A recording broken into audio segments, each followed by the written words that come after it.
Tonight on the Black Channel. Story out of Frisco, Texas here, and you all know me. I am not a knee-jerk type of person, so I don't just jump up and say things. And I don't just come flying in to defend things out of nowhere, so I like to get some information.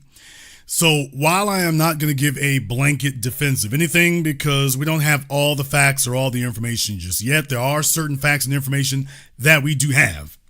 What we do have here is that at Centennial High School, apparently there was a track meet that involved a bunch of high schools in the area.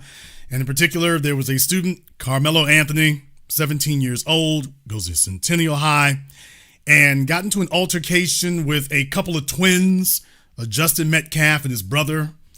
And they were at this track meet, and they're from different schools. Frisco, I think, and Centennial. They're from different schools. Okay, fine. An altercation occurs where apparently the teenagers, the two twins, had made some intimidating, threatening comments toward Carmelo, pictured on the left. And somewhere along the line, he allegedly pulled a knife and stabbed the Justin Metcalf over there on the right in the chest, who apparently pierced his heart, and he died on the scene. All very unfortunate, all very tragic, all very unfortunate. It certainly is. Of course, nobody thinks they're going to send their children to school and that they're going to die. No one thinks that kind of thing is going to occur. So, of course, you ought to be able to sit here and take a look at just the events and just the facts and judge it that way, but that is not what is occurring.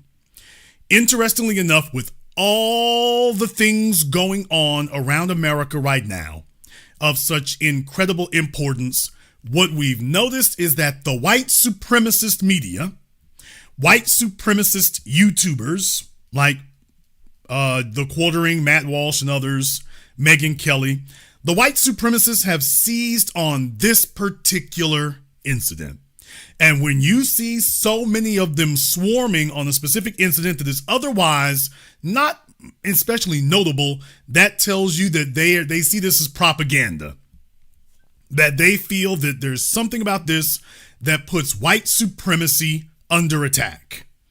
So your ears go up and you start looking at it a little bit closer when some of the usual white supremacist suspects start jumping up and doing what they do.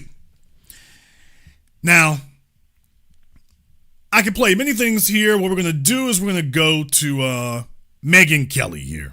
We're going to go to Megyn Kelly, who, like I say, if ever there was an old wrinkled crone of a white supremacist female witch, she is it. Aged out, drug out, tossed out, and of course, no black children shall ever not be attacked by this vicious media sociopath.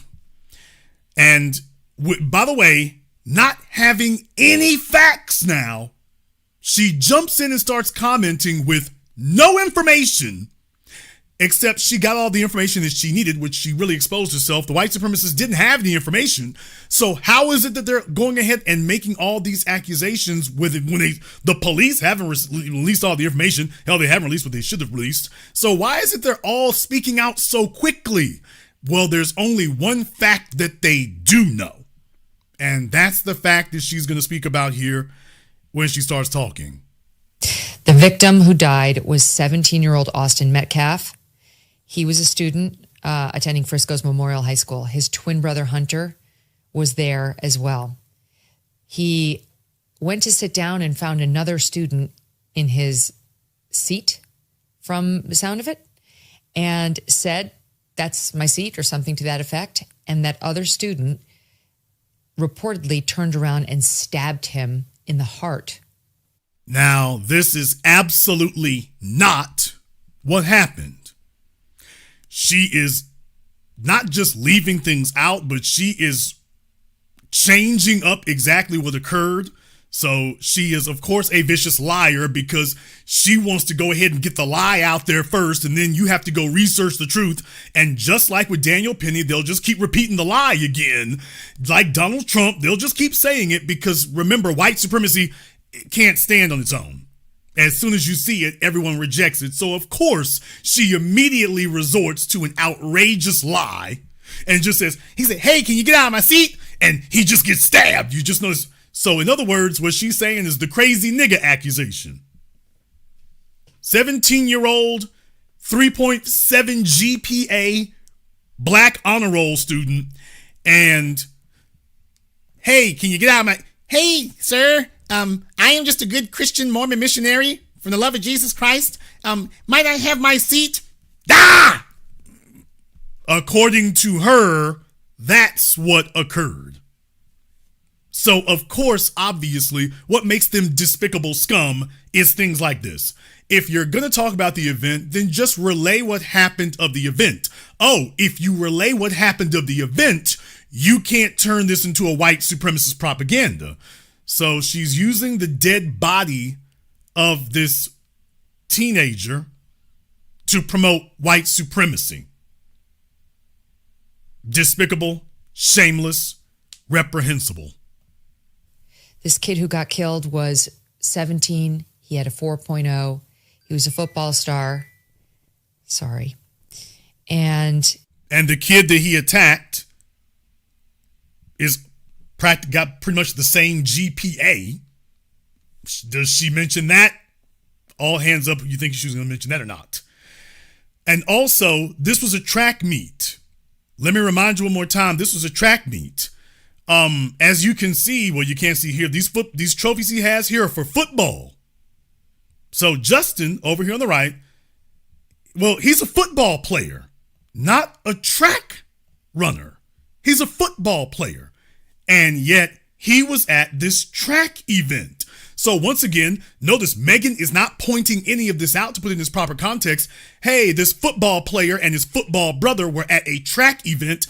The Anthony over there on the left, he's the one who runs track.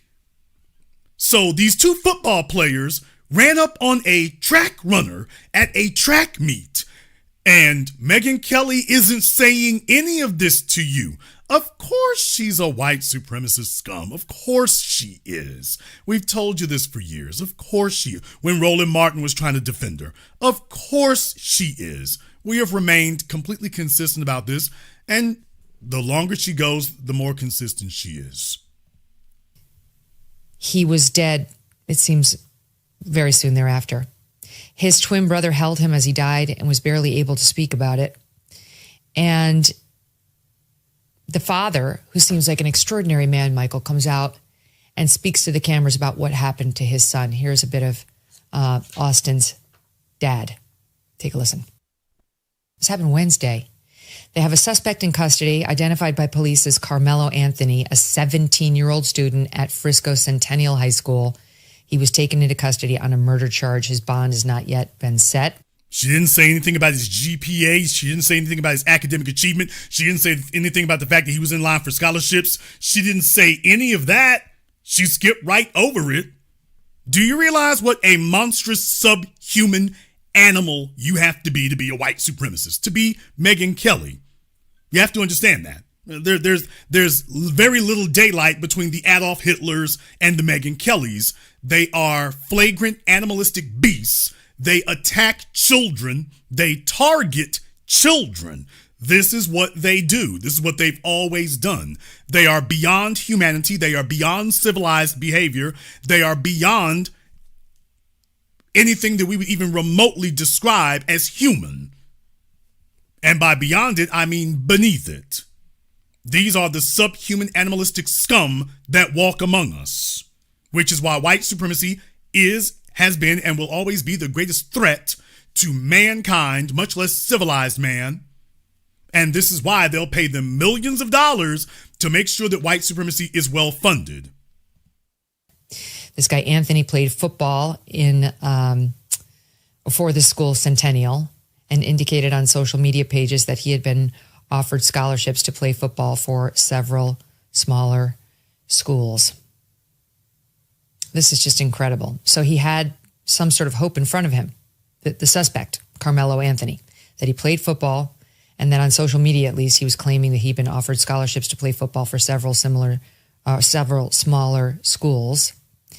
And now this other kid, who appears to be completely innocent of doing no more than asking to have his seat, is dead at age 17 with nothing but promise lying in front of him and in the arms of his own twin brother. There's an element to this that must be mentioned, and that is that the assailant was black and the victim was white. And one thing that's very obvious to all of us is if the races were reversed, you wouldn't just be hearing about this on this show and a handful of others. It would be blanketing the national airwaves coast to coast. But it's not, because honestly, white boys' lives don't matter. So understand something. She is doing her Carolyn Bryant to Emmett Till. So if you want to know why it was so important and so dastardly that bastard Barack Obama and Joe Biden and their so-called Justice Department, with their civil rights bedwench, by the way, we will not forget about her either. When they sat up here and did that mess, there was a reason why it was so imperative that we go after Carolyn Bryant. It was very imperative because they understand the optics of this kind of thing. They understand the optics of it here because that is important. That's important. It's important because she just let you know the only thing that mattered was their race, because she sees a racial component to it. She sees a racial component to it that she's looking to see how she can use it. How do we use that? And that's exactly what she went to. Left out all the facts now. The only fact that matters is, well, there's a white person dead and there's a black person we can blame for it. And the facts of the matter and the actual events don't matter. Whatever the circumstances were, that doesn't matter. Everyone needs to be mobilized. And that's all you need to hear is a white person seems to have been harmed. And that's all we need to know. Period. Now, of course, she has no shortage of white male, suspected white supremacists to join her, who, of course, told the white supremacist line. All they need to know is you're black, and then they go off into a racist screed because, of course, they can't help themselves, because the re-election of Donald Trump has enabled them and emboldened them, and this is good. This is exactly what we need to have. Your thoughts, Michael? The fact that you even have to walk on eggshells to state this obvious fact about the case shows you, in no small part, how we got to this place in the first place. It's just a horrible story. What amazing grace from this boy's father, who says, I already forgive him, which is to say, vengeance is mine, says the Lord. And Okay, if he already forgives him, why are y'all talking?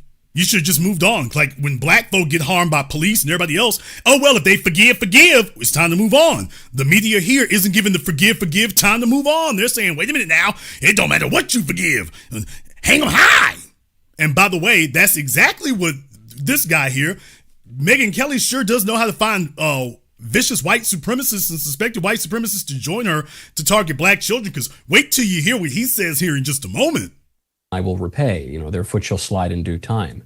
That is not to say that the boy should not be arrested, prosecuted, imprisoned for life at least, if not more. And, imprisoned for life at least, if not more. What? Does he even hear himself right now? Does he understand how life works? No, of course not. This is reactionary, emotional, white supremacist vomit and drivel. Of course he's not thinking rationally. White supremacy is not rational, people. It's propaganda. It's not rational. He should be in prison for life, if not more. If not, what's the more? What is the more? You're life and? What are you talking about? I know he's not trying to say that. I think what he may try to come back with later say, well, if more means the death penalty. Really? That doesn't apply here, which he knows that too. By the way, 17 years old, life doesn't apply, and the death penalty doesn't apply here either. The death penalty absolutely does not apply here. And yet he's telling you what he wishes. So all the excuses that they have historically given us, all of a sudden that flies out the window because we're white and we say so. Jason, what is it that's upsetting them? What is it that's making them so angry? What is it that's making them so mad right now? I'll let you know what's making them so mad right now because this is occurring as we go right here. This is a crowdfunding that's been set up by Carmelo's family here. They have a goal of $150,000, and so far they have raised $103,000. If you want to know why it is that things are upsetting and disturbing a bunch of people out there, is because what they're saying to themselves is, this isn't supposed to happen. You are supposed to be able to harm black people with impunity. Now, if you are white, we're supposed to gather together and support the cause of white supremacy. And of course, they throw money first and foremost. Now you're seeing a different situation form up here. So yeah, a lot of folks are feeling offended and feeling bad real quickly there. That's exactly what's going on for them there. So these folks are not happy. They're not happy at all at how they're seeing things unfold. And what I'm going to do here, and this is for you, if it falls on your heart to do so, it is up to you. This is the crowdfunding link here. I'm going to go ahead and post this in the chat room to support Carmelo. We'll go ahead and put that up here.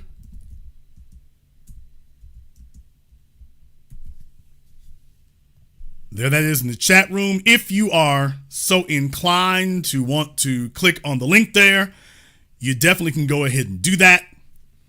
If you are so inclined to click on it, if the spirit moves you to do so, you may do so. It's up to you if the spirit so moves you.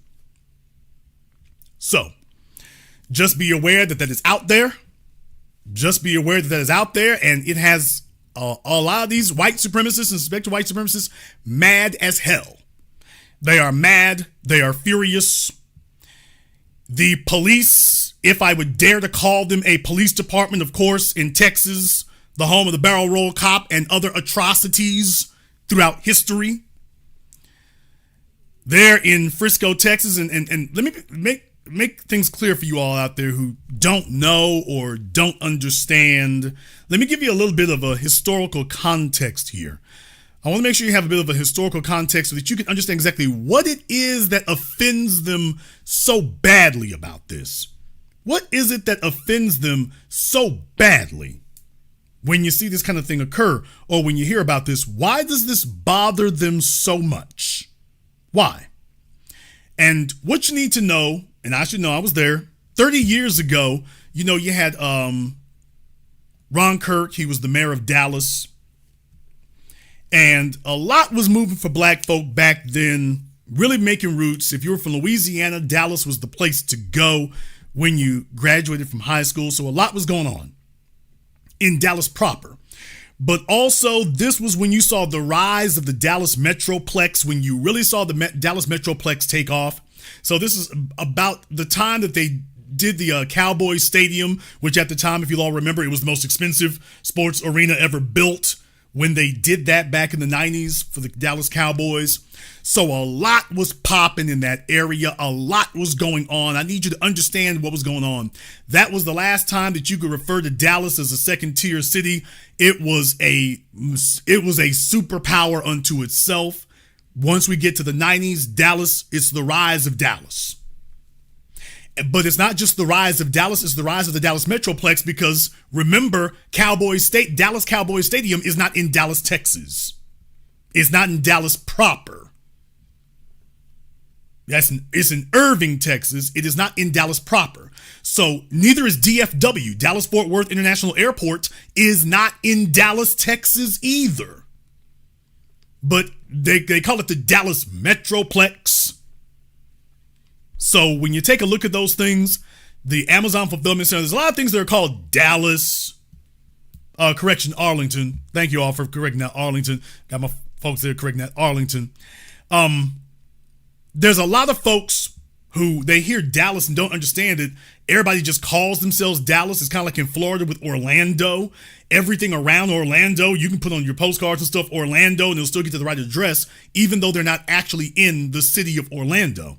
So the rise of the Dallas Metroplex, when you got Dallas and Irving and Garland and Plano and Mesquite and Addison and Richardson, and then up above Plano, Allen, all of that's blown up. Now, back in the 90s, Plano, Texas was just a quiet suburb, bedroom community. Now they got freeways through there. They got great, big, huge, sprawling mega mall out there. Things that weren't even existing at the time. So the whole Metroplex is really shaping up to be this mega city. And if you go online, you can see reports about that the high-speed rail that they're putting between Dallas and Houston, you can see the rise of your first mega city in America, where basically you just have the Houston and Dallas that their metropolitan areas are going to be, and their suburbs are going to keep extending until finally they kind of just merge with each other. So that is just how gigantic it has become. And what I'm saying is that in a lot of these places here, in Addison and Plano and up into Allen, Texas, and Garland, these are areas that, you know, the white suburbs you always heard about. The money has retreated there, and places like Frisco, Texas. Frisco is one of those suburb areas that has also blown up. And as a result, the ethnic and racial marking of these areas. See, the black folk in Dallas, you're supposed to be down there in DeSoto. That's the idea, is that everybody in Dallas is supposed to get priced out, and all the black folks are supposed to just get sequestered down there in DeSoto, Texas. All pushed down south, which is what you see in Chicago, South Side. Well, Dallas is no different.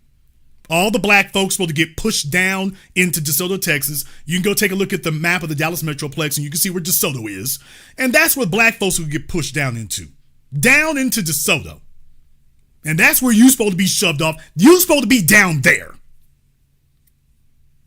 So when you start going north of Interstate 20, when you start getting, and certainly when you get north of Interstate 30, when you get north of Interstate 30, oh, you ain't really supposed to be, you're supposed to shop there.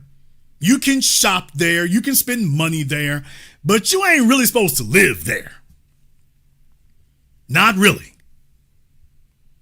So as Dr. Claude Anderson always taught us, they've racially marked these areas and ethnically put up ethnic barriers in these areas to mark it that you're not really welcome here. Doesn't matter how smart your kids are. It doesn't matter how capable. It doesn't matter all that other stuff there. You're not supposed to be here. And what they'll do in a lot of these cases, historically, yeah, they teach the kids this, and then the kids go to school and they're supposed to be hazing you or bullying you because they've been told that they have permission to do so, because everybody knows the deal. It's their job to be Kyle Rittenhouse. Damn! Which, of course, begs the next question. How is it that Megyn Kelly, seemingly so outraged about this, why is it she doesn't make the Kyle Rittenhouse comparison? Why doesn't she make the Daniel Penny comparison? She does not at any point here do what the law says, and that you assume he's innocent. So if he says it's self-defense, why is she not articulating self-defense? Why she's immediately doing it for Daniel Penny when you saw him on video attack an unarmed, mentally ill man who had touched no one. Jordan Neely didn't touch anyone. Jordan Neely did not touch anyone on that subway, and yet Megyn Kelly and the rest of them have defended murdering him, even though he touched no one. Now you have an incident where these individuals went way beyond talking. They touched Carmelo Anthony. They had assaulted him. And I'm not speaking out of turn. Oh no, I brought the receipts, people.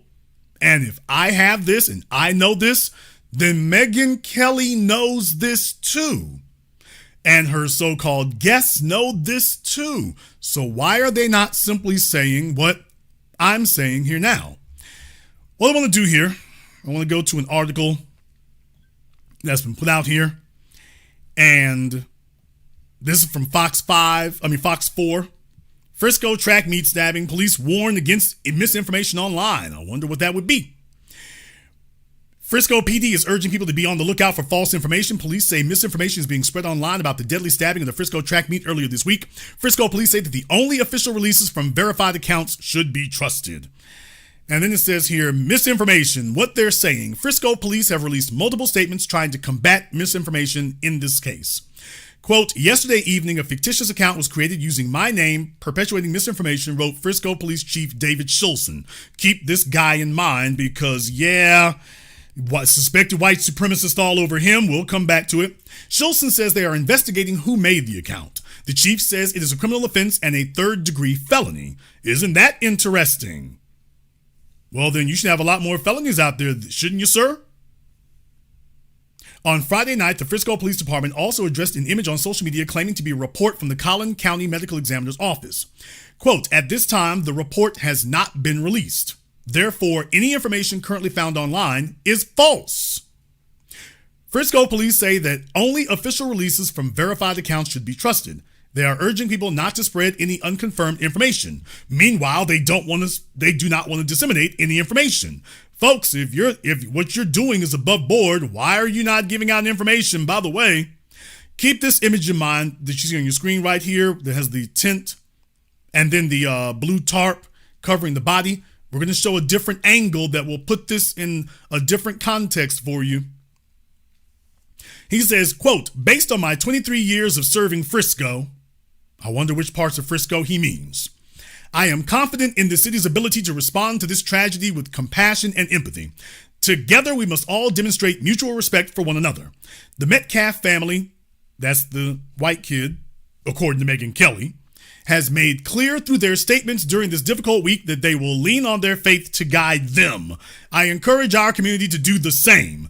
So the police chief here has obviously chosen racial sides. So, of course, To Kill a Mockingbird is in full effect. Bull Connor is doing what he does. Why couldn't he just say, everyone, don't give out misinformation. This concludes our press conference. No, he wants to let everyone know that when the Ku Klux Klan turned in their white robes, there were plenty of police uniforms available at that time, and he wants to let you know whose side he's on. He's not on the side of the truth. He's not on the side of the right people. He's on the side of the white people. So shameless is not beyond the pale here. So very clearly you can see that that's what's going on here. So it shouldn't surprise you when you see those kind of things. But it goes even further. It goes even further here. Now, let me go to ABC. I want to go to ABC News here so that you all can see a different view of the scene of the incident. Now, if you take a look at this, as you can see, there is the tent where the track kids for Frisco Memorial were sitting. You can see another tent for another school right behind it. I think it says Liberty. So you can see where the tent is, and then you see where they got the blue tarps up there. So what I'm saying is that if Carmelo was sitting on one of these seats down here, as you can see, there's not a your seat. These are bleachers. There's not a your seat. Even if he's not from your school, there's not a your seat. There's plenty of room, but there's more to this story. Don't worry. There's more to it. But as you can see, this was a tent on bleachers. There was no your seat. This wasn't a high school lunchroom and there were only 10 seats and Carmelo grabbed somebody's seat. Megyn Kelly knew this. Now, I'm showing this to you all. Megyn Kelly is supposed to be the news person. She's supposed to be a lawyer. And she's supposed to work for Fox News, so she's been supposed to be way more trained than Jason Black. And yet I'm showing you all the pictures publicly available. And does this look like there was a seat to steal or there was a seat to take from somebody? So what the hell is she talking about? She's talking about white supremacy. That's what she's talking about. As they get older, they start trying to reinforce and bolster their white supremacist credentials. Now, first I'm showing you the tent. Next, I'm showing you now, if the issue happened under here, how the hell did he get all the way up here? Now, if Carmelo isn't even supposed to be in this tent, and if the goal was to get Carmelo out from under the tent, how did they end all the way up here? 6, 7 bleachers away. How did you end up all the way up here? If Justin and his Metcalf and his brother and their schoolmates were all supposed to be under here, and if the goal was to get Carmelo out from under here, well, then how did you end up dead up here? 7 bleachers away, under no tent whatsoever. Megyn Kelly, how is it that you didn't point out what I just did? Not looking very good for you. Not looking very good for you at all. Now, if I know this, they know this. So why didn't they show you what I'm showing you, which is, by the way, why are you so far away? Because what she just described was he told him he was under the tent. He told him, get out of my seat. Actually, would you please get up from my seat? That's not what happened. And that he was stabbed, that he just got stabbed. Well, obviously that didn't occur. Anybody who's been in high school, and most of us have, anybody who's been in a high school stadium or a college stadium had to go up bleachers. You know, it's hell getting up bleachers. They're very steep. Okay, well, that doesn't jive with her description of the events. Her deceptive description of the events. This doesn't jibe with it. If he said something here and then immediately got stabbed, what's going on here? There's more to find out, is what I'm saying. There's more to find out.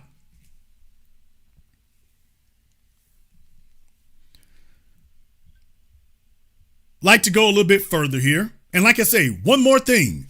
I'm not even making any definitive statements. Do you all hear? I'm doing what you're supposed to do. I'm simply asking questions. I'm not subscribing any sort of concrete version of the events. And I'm certainly not saying, well, he black, so everything fine. I'm simply saying, wait a minute, I got questions. This is what a journalist is supposed to do. I'm asking questions. Megyn should simply be asking questions because she has no facts. All she's got is speculation. The only thing you know for certain is that, well, one appears to be black and the other one appears to be Caucasian. And that was the only thing she was interested in. And the discussion after that is all about race for her because this is the month of April. What? Now, for many of you, it is New Black Media Appreciation Month, but never forget. By the way, folks, this is the month of April. We just started the month of April. This is a white supremacist holy month. This is one of their historical months that they celebrate many an icon, many a hero, many a date of infamy and murder. So among white supremacists, white nationalists, this is an important month. This isn't just any ordinary month. Quiet is kept. April is a special month. And nothing would make them prouder in the month of April than a lynching. It is not complete. It is not fully fulfilled without a lynching. There needs to be one. Now, please understand, folks, lynchings are not for the guilty. In the system of white supremacy, lynching is an act of terrorism. Terrorism is in order to control and dominate populations. You are guilty of being born. Therefore, it is important to get a victim who is innocent. You have to prove that you are willing to grab any black person anywhere and harm them and kill them. That is what legitimizes lynching. Not finding somebody guilty of something, finding somebody innocent, lying and claiming they did something so that you can demonstrate reality is whatever we say it is. We can do whatever we want to. We can kill you with impunity. That's the whole point of lynching. Get an innocent person, murder them with impunity to demonstrate that we can do it, that we're bloodthirsty and vicious enough, that this is the way we live in white supremacy. And now it comes to the month of April, and they were looking forward to a number of things, but this was not what they were looking forward to. This wasn't supposed to happen. This wasn't in the format, but they've seized upon it as an opportunity. Now, let's see if we can flip this thing. They're trying to create a narrative early. They were hoping that no one was watching. They hoped wrong.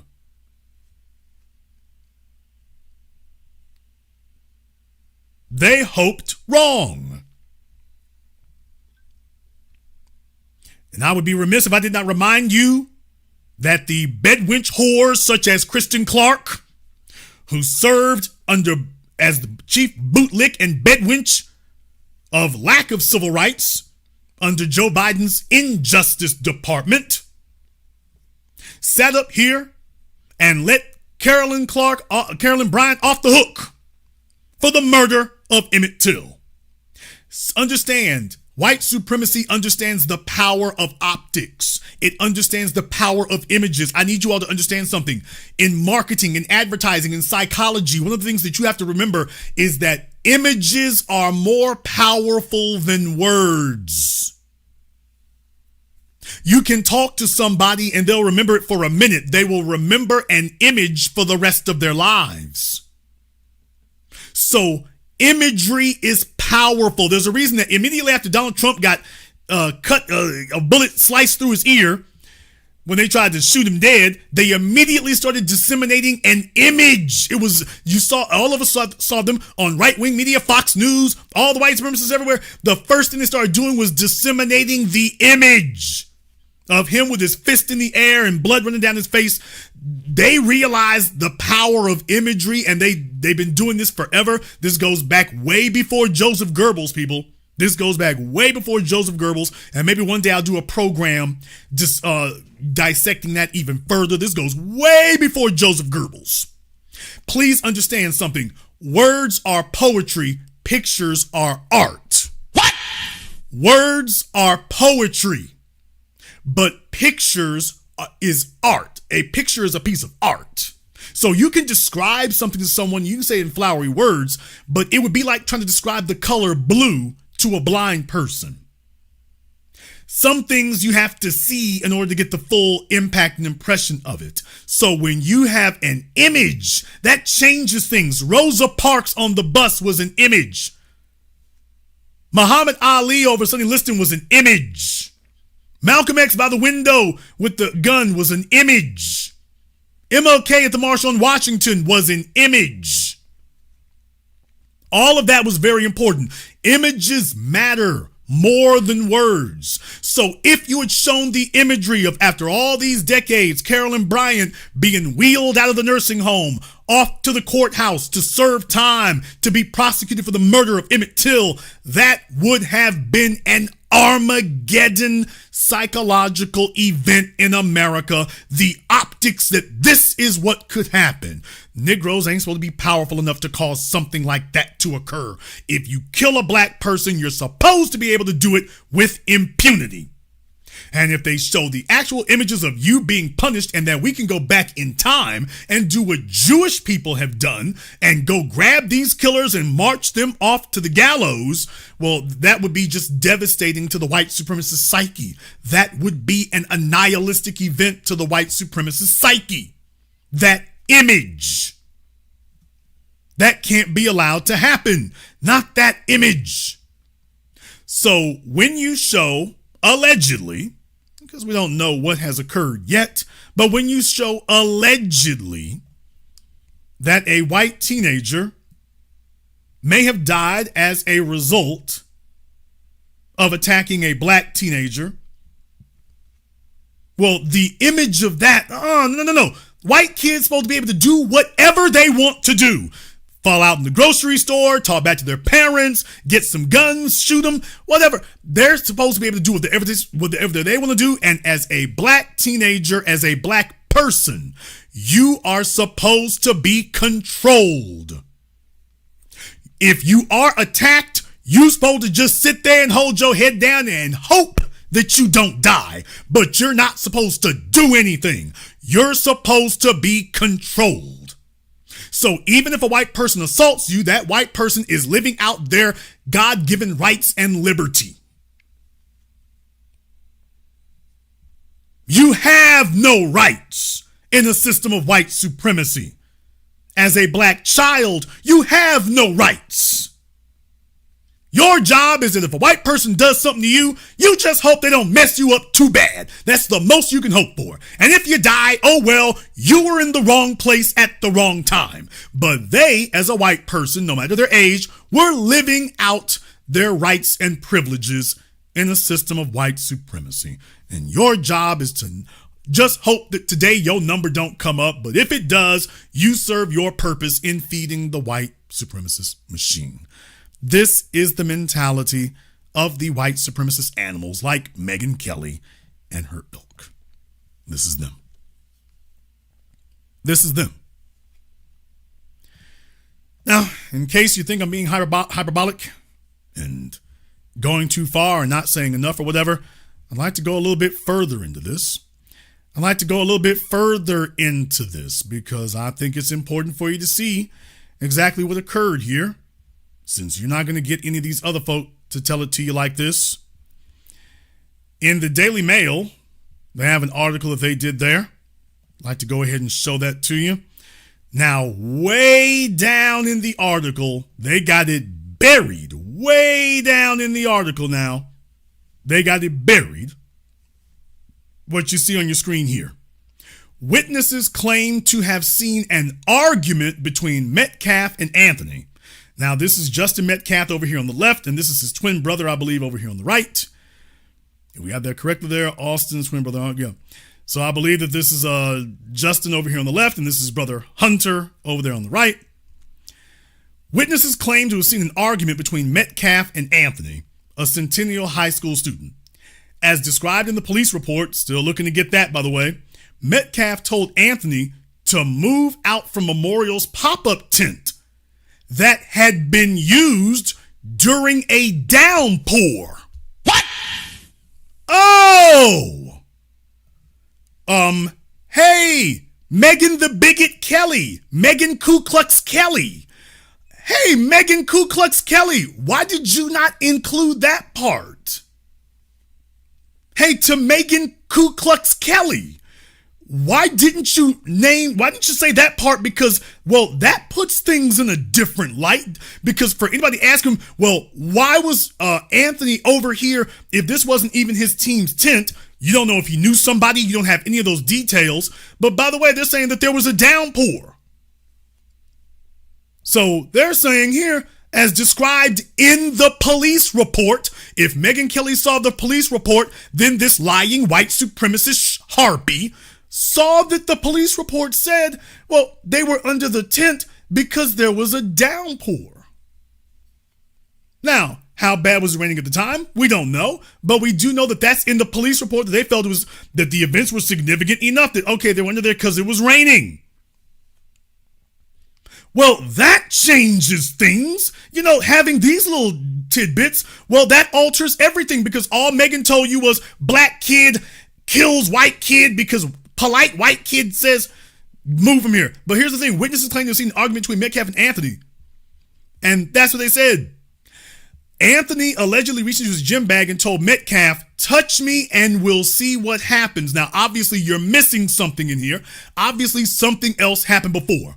But watch this. Metcalf reached into his gym bag and Anthony reached into his gym bag and told Metcalf, touch me and we'll see what happens. Metcalf pushes Anthony. Now, folks, we are way past Jordan Neely territory here. Even if you just wanted to say, well, you shouldn't stab him because him and his brother ran up on you. Him and his twin brother together ran up on Anthony in a rainstorm under a tent. They ran up on him and said, get out from under our tent. And he said, hey, don't touch me, man. We're going to make you do this. Hey, don't put your hands on me. By the way, he said that to the police. I told them, don't put your hands on me. They then the police report clearly says, they put their hands on him. And so he pulled a weapon, and this is classic self-defense. He didn't sit there and go Jason Voorhees and stab him 50 times. He did it just enough so that he could get away. He did just enough to neutralize the threat, and then he left. Which is everything that they say, well, why'd you have to sit up there and keep hitting them? He didn't do that, and yet Megyn Kelly and her suspected white supremacist guest, she's very good for finding slugs like this, they're saying you can't defend yourself if you're black. So, by the way, this is in the police report. And why is it Megyn Kelly didn't say this? Jason Black is saying it. Megyn Kelly just went right over it and didn't say a word. She sat there and told you that he was sitting in Justin's seat and Justin politely asked him to get up, when everybody is now saying actually Justin and his brother, the two twin football players, Justin and his brother decided that they were going to force the issue. And Anthony told them, hey, dude, don't touch me. Don't put your hands on me, man. And they decided we have the right to do whatever we want to. And that's the reason Megyn Kelly is mad, because according to the George Zimmerman, Kyle Rittenhouse cases, this is clear-cut, clean-cut self-defense. According to Jordan Neely, the murder of Jordan Neely, well, this was clear-cut self-defense. Jordan Neely didn't even touch anybody, and Megyn Kelly is defending Daniel Penny, who Jordan Neely didn't touch Daniel Penny. Daniel Penny snuck up behind Jordan Neely. We've covered that before. Because white supremacists are cowards by nature. They've never been heroic and never will be.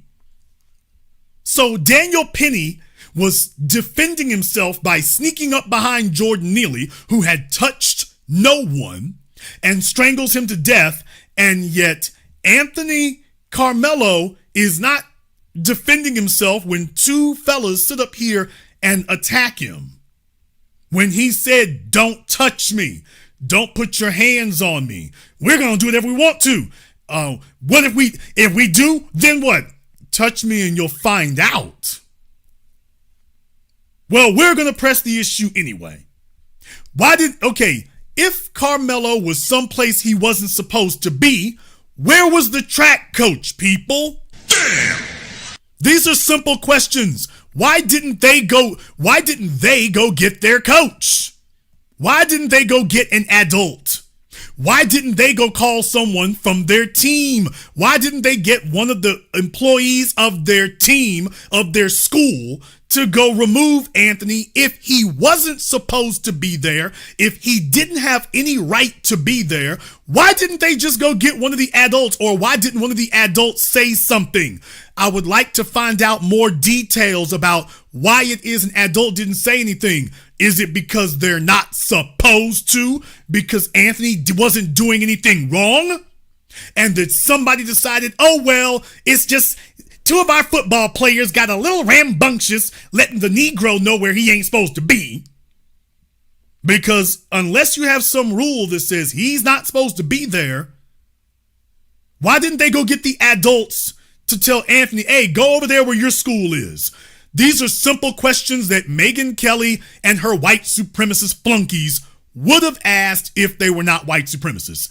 What they're hoping is that broadcasts like this that give you all the details, that this doesn't go viral and folks don't talk about this because, oh yeah, by the way, these are the facts that change everything and show and expose her for the scumbag liar that she is.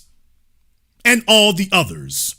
The problem that they have is the optics. A black teenager who apparently, according to this version of the events, was simply defending himself, and unfortunate as it may be, someone died as a result.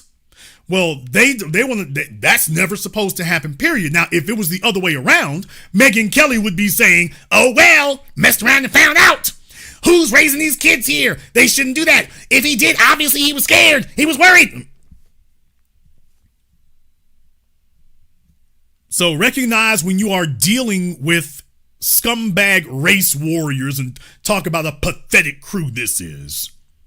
But you know what? Maybe you all have gotten short memories. Maybe people have gotten short memories. Maybe they've gotten short memories. They don't quite remember things as much here. So I would like to take you all down a trip down scumbag white supremacist lane and go ahead and remind you of just last year. Oh yeah, Megan, you gonna get the business. I need to remind you that just last year, why this was Megyn Kelly with another one of her suspected white supremacist groupies, white Rich Lowry, who was talking about Haitian illegal aliens. And do we all remember what this little gem that he contributed on her show? You bring other facts to bear in the debate that are being ignored. And that's what he was saying. And I think it was in that interview where Dana Bash says, the police have gone through 11 months of recordings of calls, and they've only found 2 Springfield residents calling to complain about Haitian migrants taking geese, migrants taking geese from ponds. Only calling to complain about Haitian migrants taking geese from ponds. Only. Yeah, we're way past Los Angeles Nakers. We way past Los Angeles Nakers. Y'all remember this was back in September before Trump got reelected. This is the Megyn Kelly show on YouTube. Just 6 months ago. And by the way, she has defended Rich Lowry ever since. She has defended him adamantly. She has never wavered. She has continuously defended him after this and told you, and she has maintained that what you just heard was not what you just heard. She has been adamant that you did not hear what you just heard, that he just stumbled over migrant. That he was trying to say migrant and it came out nigger. She has maintained that to this day. However, that might be a little bit too far away for you there. That might be a little bit too far in the past. Oh, Megan, this is Jason Black you're talking about here. I don't just bring receipts, I bring invoices. I don't just tell you what you paid, heifer. I tell you what you owe. On the same program, Megyn Kelly, very, very angry and jealous, by the way. Megyn Kelly, when you get these old, aged out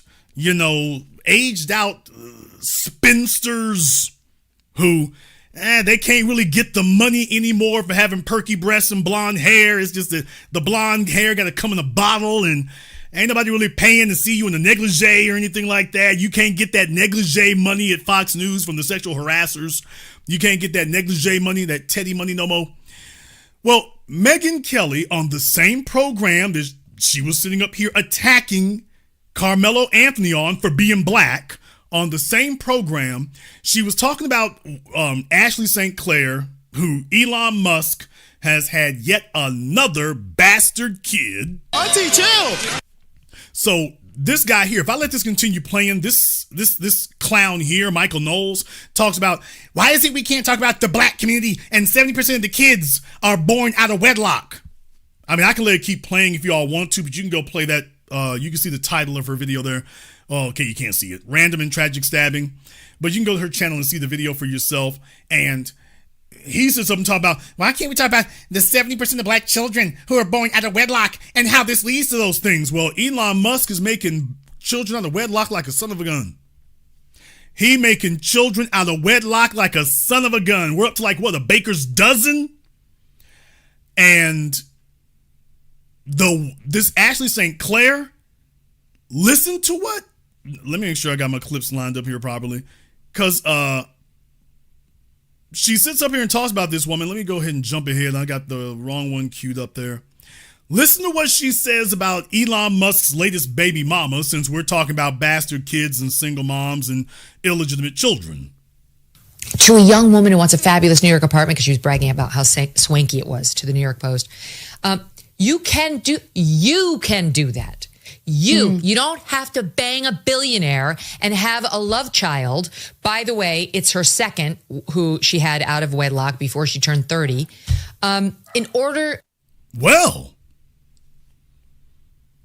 Okay, well, she doesn't link this to school shooters and affluenza. Isn't that very interesting now? Remember, this is the same program now that she was talking to this suspected white supremacist scum on. She doesn't link this to, school shooters and affluenza, kids driving drunk because they come from rich white families, things like that. She doesn't do any of that here. So all of a sudden, she's not worried about the illegitimacy rate in white society, especially rich white society. All of a sudden, it doesn't bother her. Isn't that interesting? Same program that she was talking to this clown on. Remember, same one. Oh, but I'm not done just yet. Not done just yet, because this is what she says earlier on. Now, this is what she says, basically defending Elon Musk.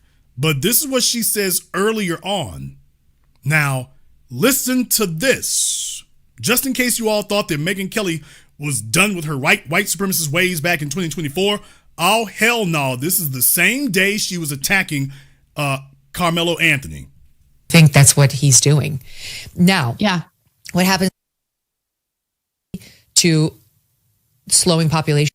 But I know he's like seriously committed ideologically to. She's talking about Elon Musk and why it is he's having so many bastard kids by so many women. She's talking about Elon Musk, and she's explaining, because she understands that Elon Musk is an Afrikaner and he sees it as bolstering the white population. She never says white population. She says population. She doesn't say what everybody knows. Oh, Elon Musk thinks he's bolstering the white population because he ain't got no little black kids out there. So she's talking about Elon Musk when she starts, but listen how she finishes. Maybe he'll tell me, but I know he's like seriously committed ideologically to slowing population rates. He really feels that there's a societal responsibility to repopulate. And I know it's like the joke, oh, he's doing his part, but I actually think that's what he's doing. Now, what happens to these babies who grow up without a father? That very valid question. I don't know the answer to that, and I don't think I like the answer to that. I think the reason most people give... She's got the answer for black babies, though, doesn't she? What happens to the white ones? I don't know. I wish I knew. Okay, well, over here with Mr. Jackassery, you seem to have all the answers. Interesting how you're very selective about that. Ain't that right, Sarah Palin? And Bristol Palin. Ain't that amazing? Every time we bring that up, it's like, by the way, we can name some white kids doing that. All of a sudden, it's not a social ill anymore. It's a gee willikers. We don't know what that is. We don't know why it's happening. She doesn't know why Elon's doing it. She doesn't know what the effect will be. She don't know nothing. But when she looks at you, she knows everything. Now, isn't that interesting? Grew up without a father. That very valid question. I don't know the answer to that, and I don't think I like the answer to that. I think the reason most people give Elon a pass is because he's just such a larger than life figure who's about just so much more than his personal life that it almost just gets shrunk. It's like talking about Thomas Jefferson with his affair partner. It's like, we don't really care. He's Thomas Jefferson for the... What? Oh, you heard that correctly. Let me back that up one more again. Life that it almost just gets shrunk. It's like talking about Thomas Jefferson with his affair partner. It's like, we don't really care. He's Thomas Jefferson and his affair partner? You mean the slave Sally Hemings? You mean her? Y'all, is Megan talking about, the slave Sally Hemings? Is Megan calling Sally Hemings Thomas Jefferson's partner?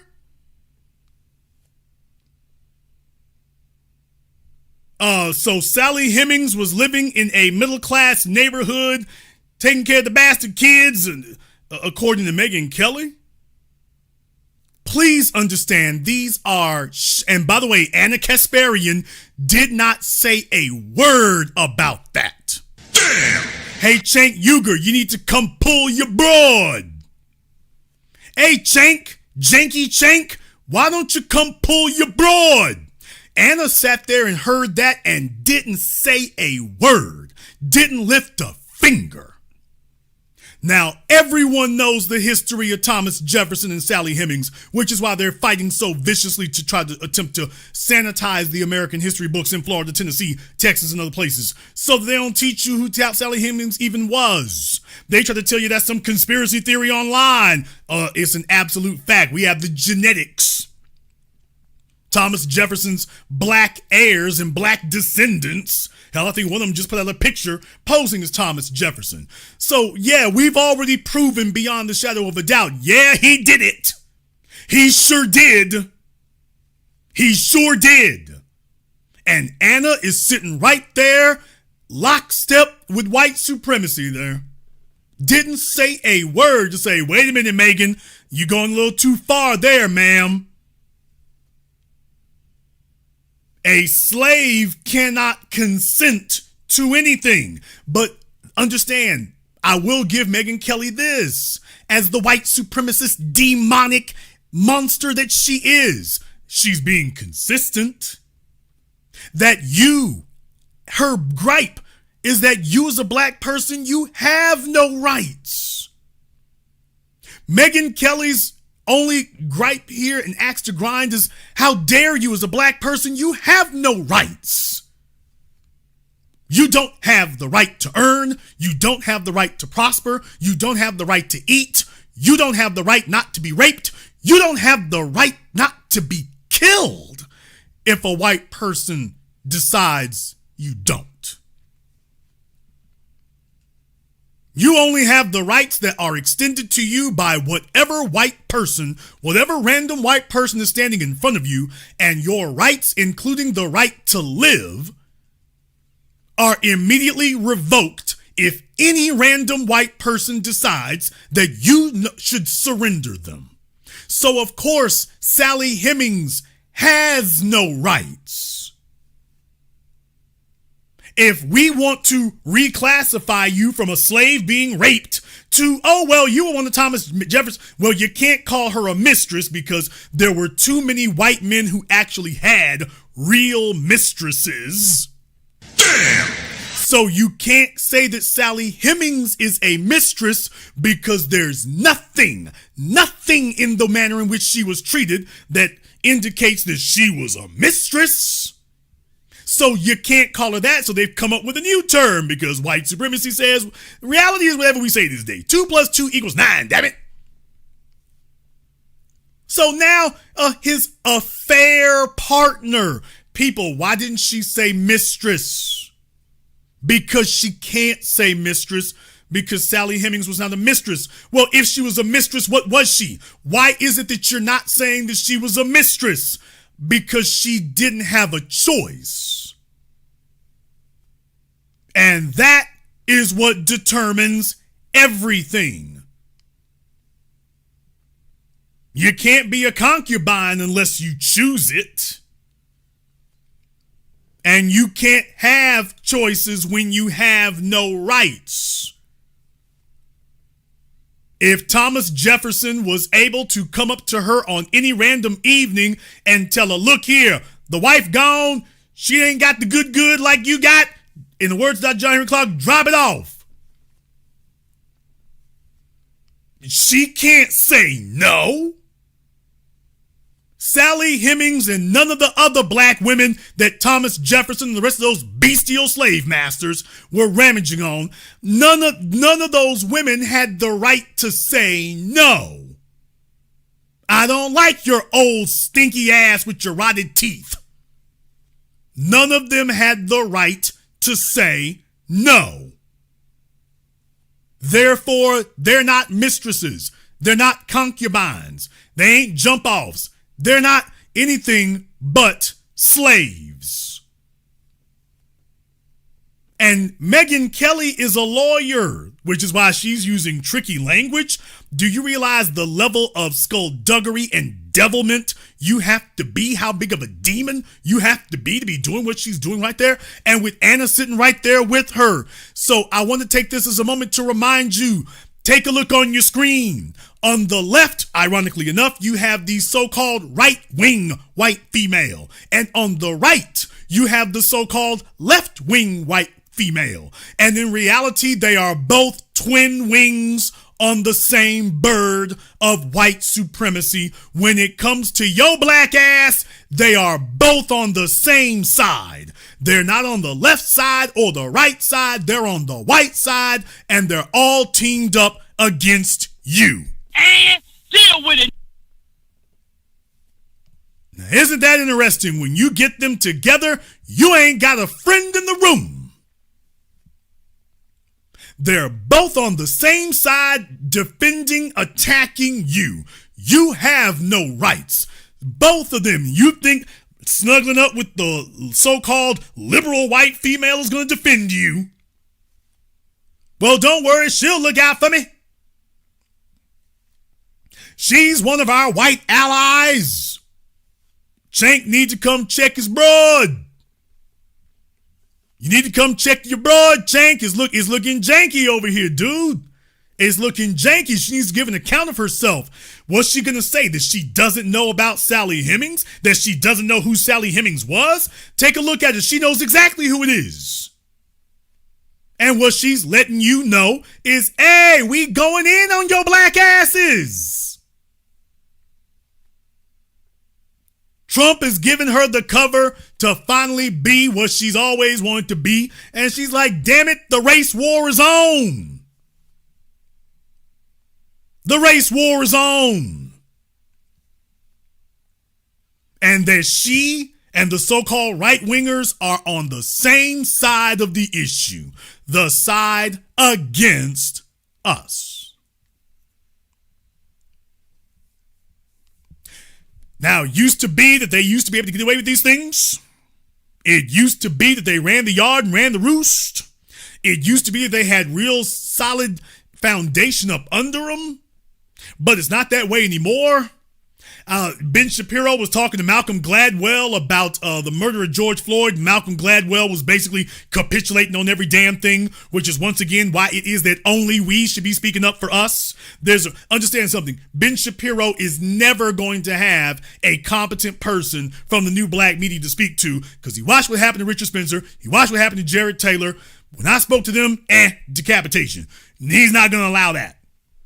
They never allow somebody competent to sit up there and speak, because it goes real fast, real quickly, real bad. So they bring on somebody else who isn't really going to do anything to shut down their lies, because that's what they're there to do. Because when they get together, both of them are there to defend white supremacy. And that's what they do. But you know what? That's okay too. That's all right too. Jason, what do you mean by that? Well, because understand something. You can only be fake for so long. The Daily Wire is having financial troubles. What? Oh, yeah. The gravy train was rolling good for a minute. The gravy train was rolling good for a minute, getting that money from them dudes down there in Texas or wherever. And the gravy train was rolling good for just a minute. It was rolling good for a minute. And now the gravy train's starting to dry up. Oh, they're laying people off. Jeremy Boring has had to step down as CEO. Things is getting light over there at the Daily Wire. It's getting light over there. It's getting light over there. Days are getting lean. They can't keep their biggest people. Oh, man, it's getting rough over there. Days are getting lean. They're having to eat ramen noodles over there. They're having to eat ramen noodles over there, y'all. It's getting rough. It's getting rough. Why, just last year they were claiming that they were worth $1 billion. This year you got people who work for the company blowing the whistle, talking about, man, don't let them folks lie to you. We ain't got no damn money. Oh boy. So what were they trying to do? Were they trying to get somebody to purchase their business before those people could figure out how much the business had declined? Were they trying to get somebody to purchase the Daily Wire before somebody could go over the books and find out how badly the business had deteriorated?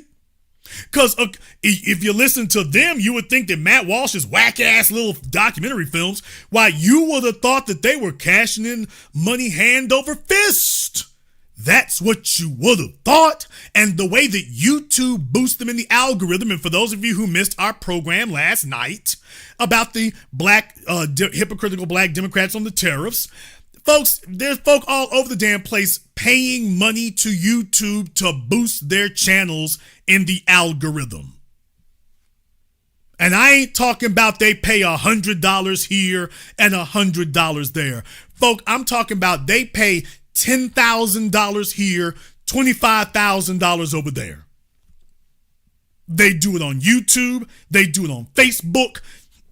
They do it on Instagram. They do it on Twitter. That's part of the payroll. That's part of the budget.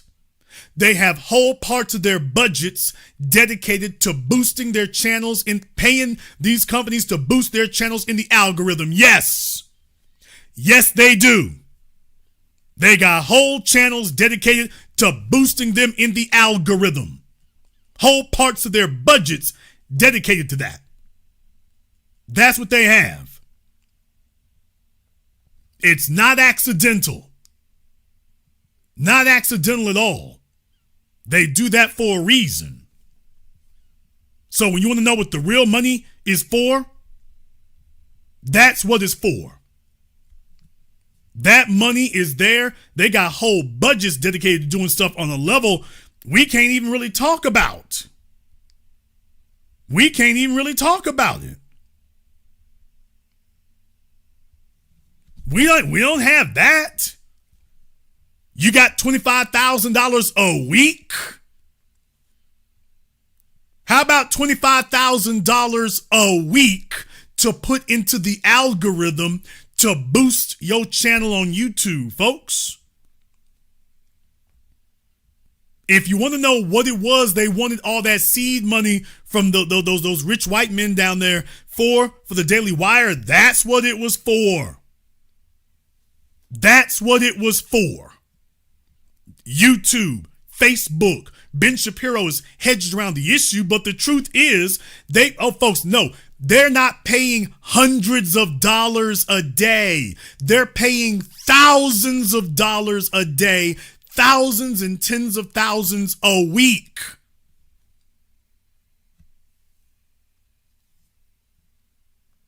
I need y'all to understand that.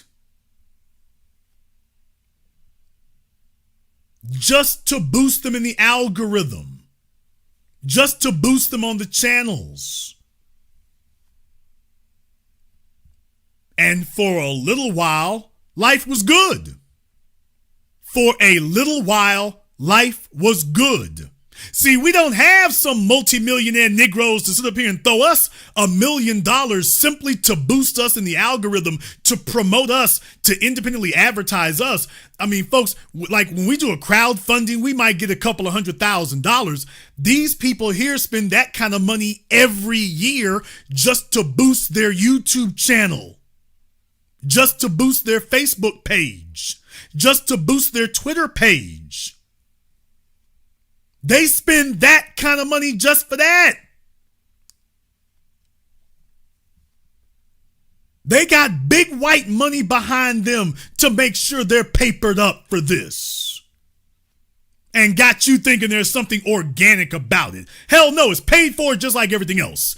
And now the audience, they can't hide it anymore. The audience is backing away. It's like, I ain't really trying to do that. Not really trying to do it. And so now the money's starting to dry up. They've lost their big name people. And even those folk can't really pull numbers like they used to.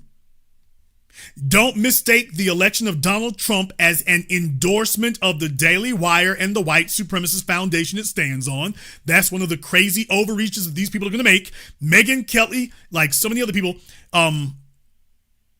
it was said very well this week, Donald Trump isn't a conservative, he's a populist. Now, he may say some things a lot of conservatives agree with, but the bottom line is his appeal to people is populist, not conservative. So the white supremacist conservatives are like, okay, we can make a few moves under him. And in reality, and now that he's there, you don't have the support you think you do. Or at least you don't have the support that you hoped it meant.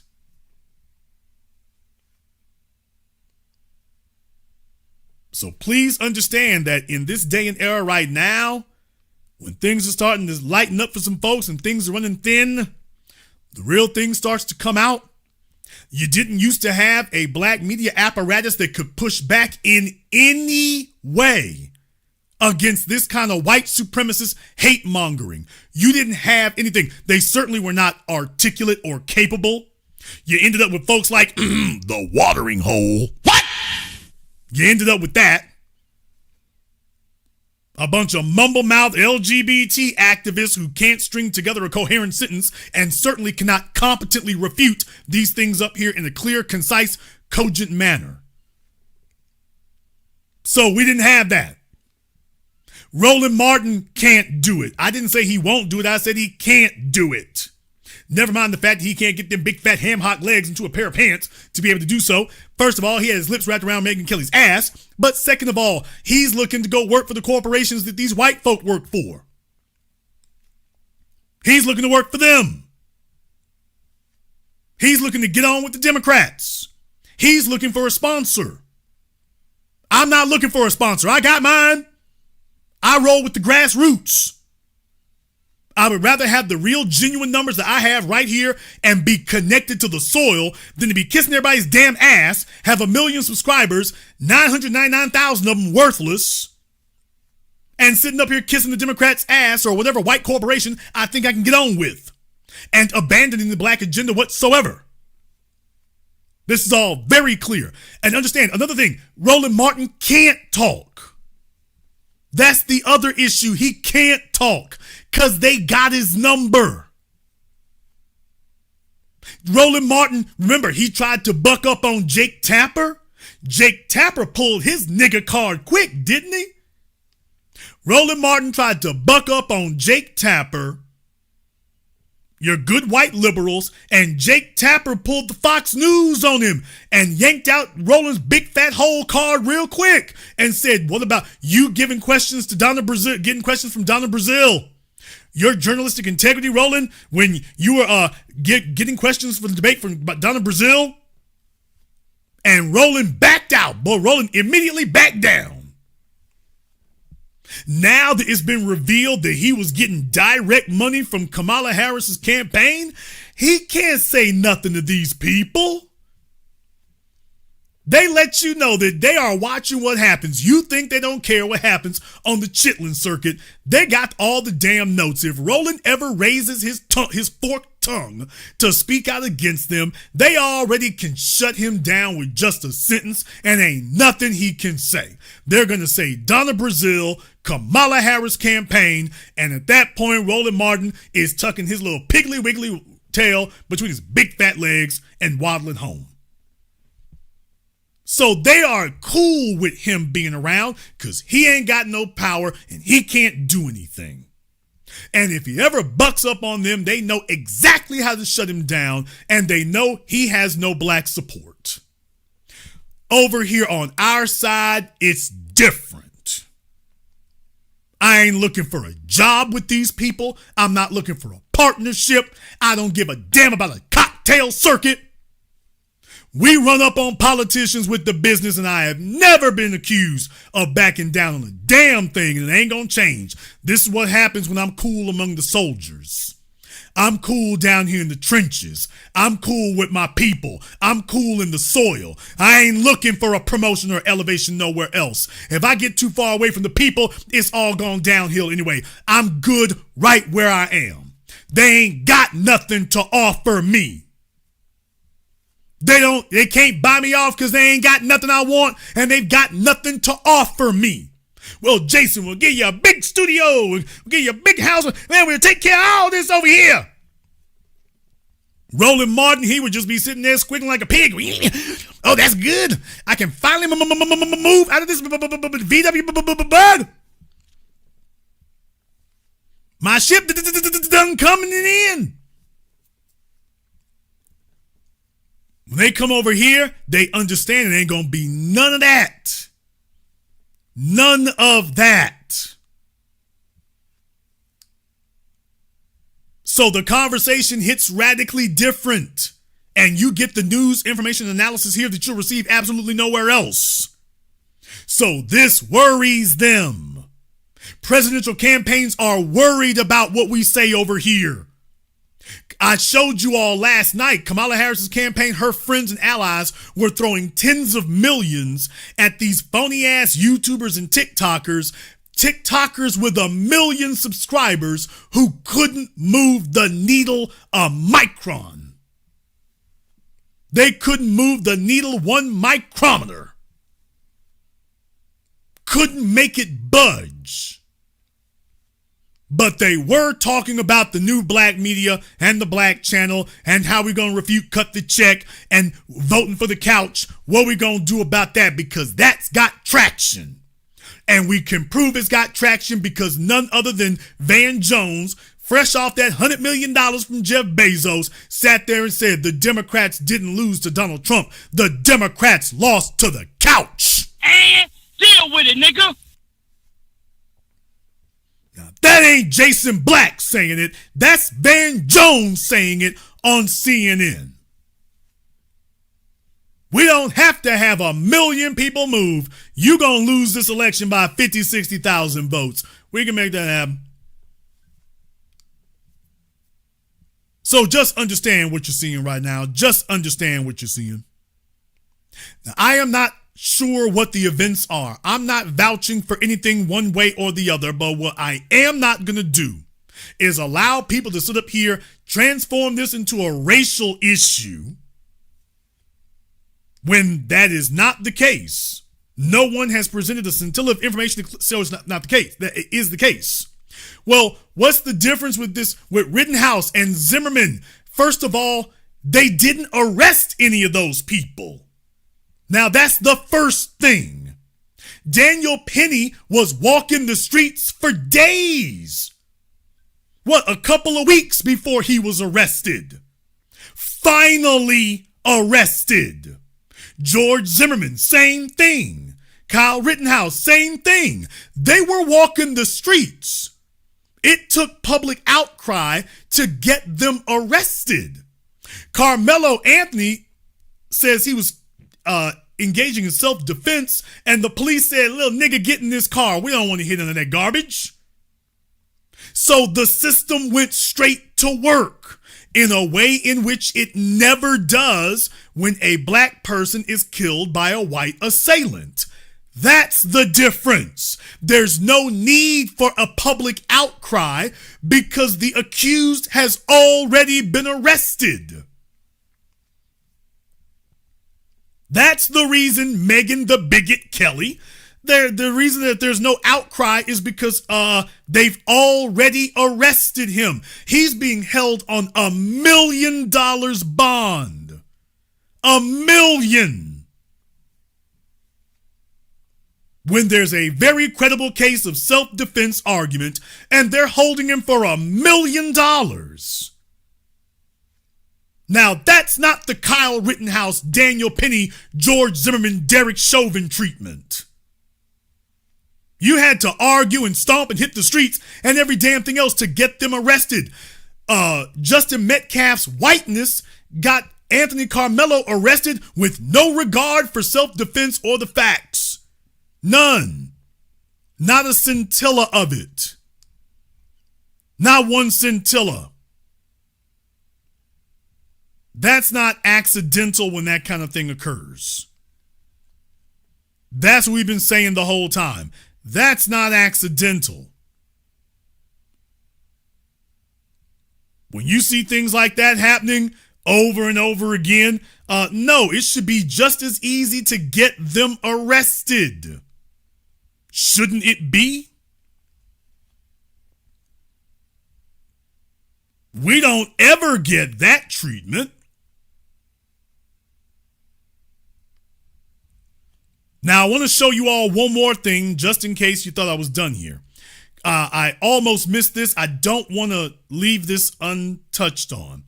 Let me go back here to the ABC News article. I'm checking over my notes. There was one more thing I wanted to show you all here. Now, remember, Megan the Bigot Kelly, Megan Ku Klux Kelly, once again, this is information that was out there. So why is it that she refused to say this and tried to characterize this as somebody was sitting in a seat and then all they did was say, hey, get out of my seat, and then they got killed? Here's what they go on into the ABC News article to say here. Now, it says here that, I want to start up here. It says, according to the witness reported that Anthony allegedly reached inside his bag and said, touch me and see what happens, according to the police report. According to a witness, Metcalf, this is Justin Metcalf, that he grabbed Anthony, this is Anthony, Metcalf grabbed Anthony to move him. I think we call that assault, right?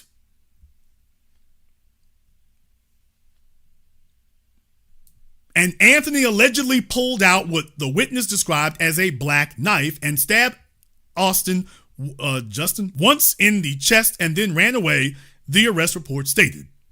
An officer recovered a bloody knife in the bleachers, according to the report.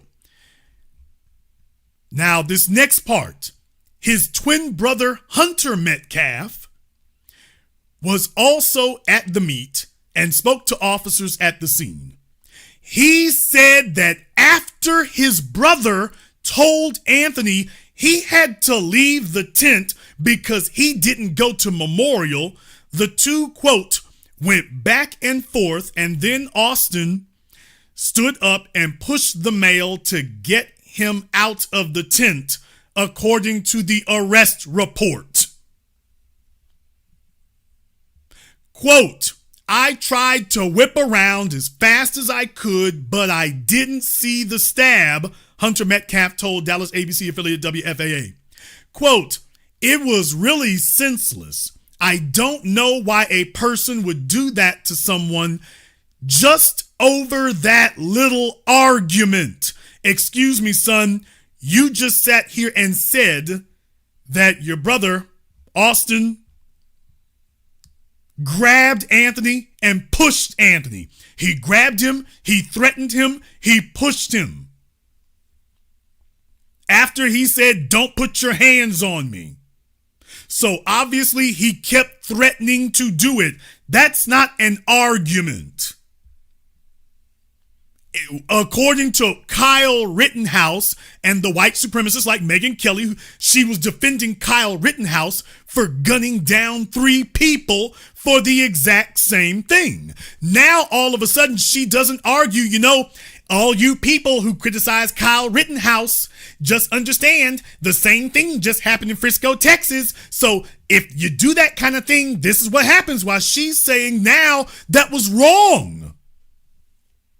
Now she's saying that was wrong. And I wanted to show you that his brother says, this isn't from other witnesses. It says his twin brother Hunter said that he told Anthony to leave the tent. Why didn't he go get an adult? I already touched on that. He's going to deal with it himself. The two went back and forth, and then he doesn't just talk to Anthony. He's going to get up and grab him and try to force him out. That's not an argument. What is your brother doing, taking it upon himself that he's going to grab people after they said, hey, dude, I'm not the one. Don't do that. Why didn't he go get an adult? This isn't an argument. He assaulted him. Better question. Why is it that Megyn the Bigot Kelly didn't say a word about all the things you just heard me say? It was right there on ABC News' website. It was right there. Now, let me be clear about my next statement here. I am not arguing that Austin should have died. I'm not arguing that that's what you get. I'm not saying anything like that. I'm saying if we're going to discuss the event that happened, tragic as it is, then we need to be honest about what occurred. Jordan Neely was unarmed on that subway train. He was unarmed and he didn't touch any passengers on that subway train in New York. He touched no one. The most you can accuse him of is talking in a threatening manner, but that is it. And if it is okay to strangle Jordan Neely to death simply because he was talking in a threatening manner, then how is it that Megyn Ku Klux Kelly is jumping up and saying, oh, wait a minute now, we got to stand up for this person because they're white and they did a lot more than threaten someone? Jordan Neely didn't put his hands on anybody. And Megyn Kelly defended his murder, and she defends it to this day. Well, under these circumstances, she's blaming the victim and immediately saying, well, it's a white person, so that's why I'm blaming them. So, Megyn, what you really need to do is, when you talk to the New York Times recently about your biases, you need to also tell them about your white supremacist biases. You need to talk about that too and say, look, I'm a white supremacist. I believe in white supremacy, and, we should be running this thing, and anything that threatens that, that's just not good. This all belongs to us. That would be a whole lot more honest to do that. You'd have more credibility. You'd have more credibility if you did that. You really, really would. You really would.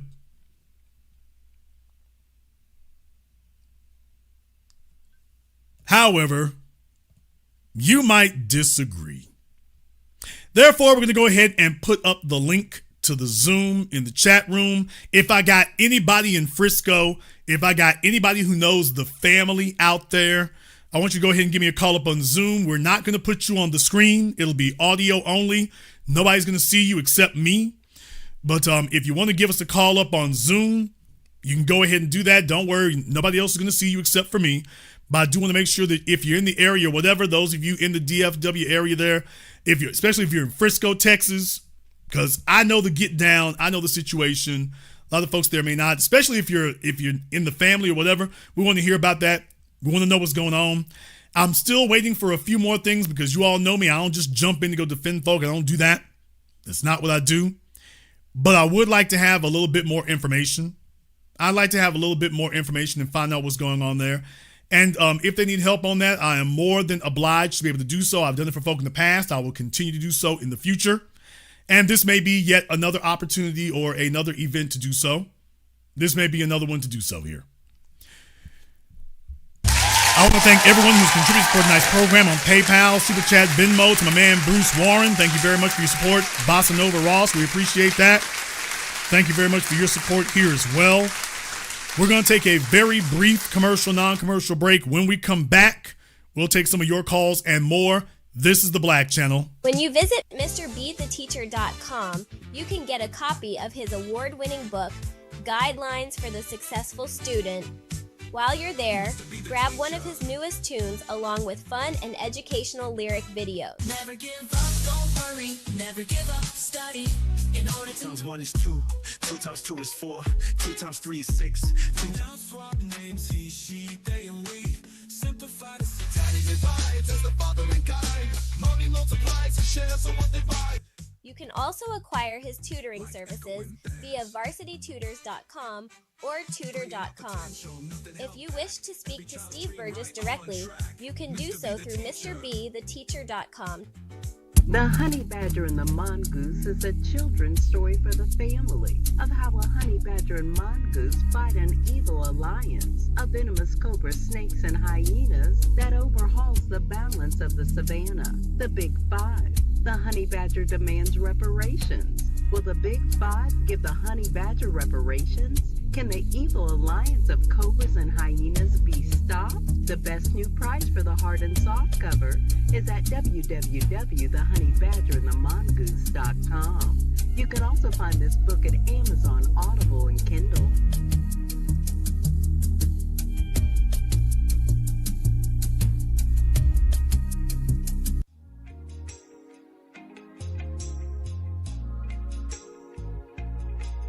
Order yours today to experience all the benefits of Ash Kickin' Body Butter. With skin so smooth and soft, you'll thank us for it.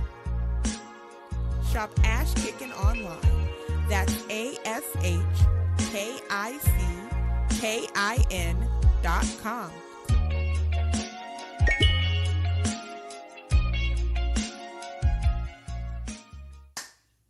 Hi, this is Brenda Starr, creator of Poetry with a Purpose and author of the book Pressed But Not Crushed.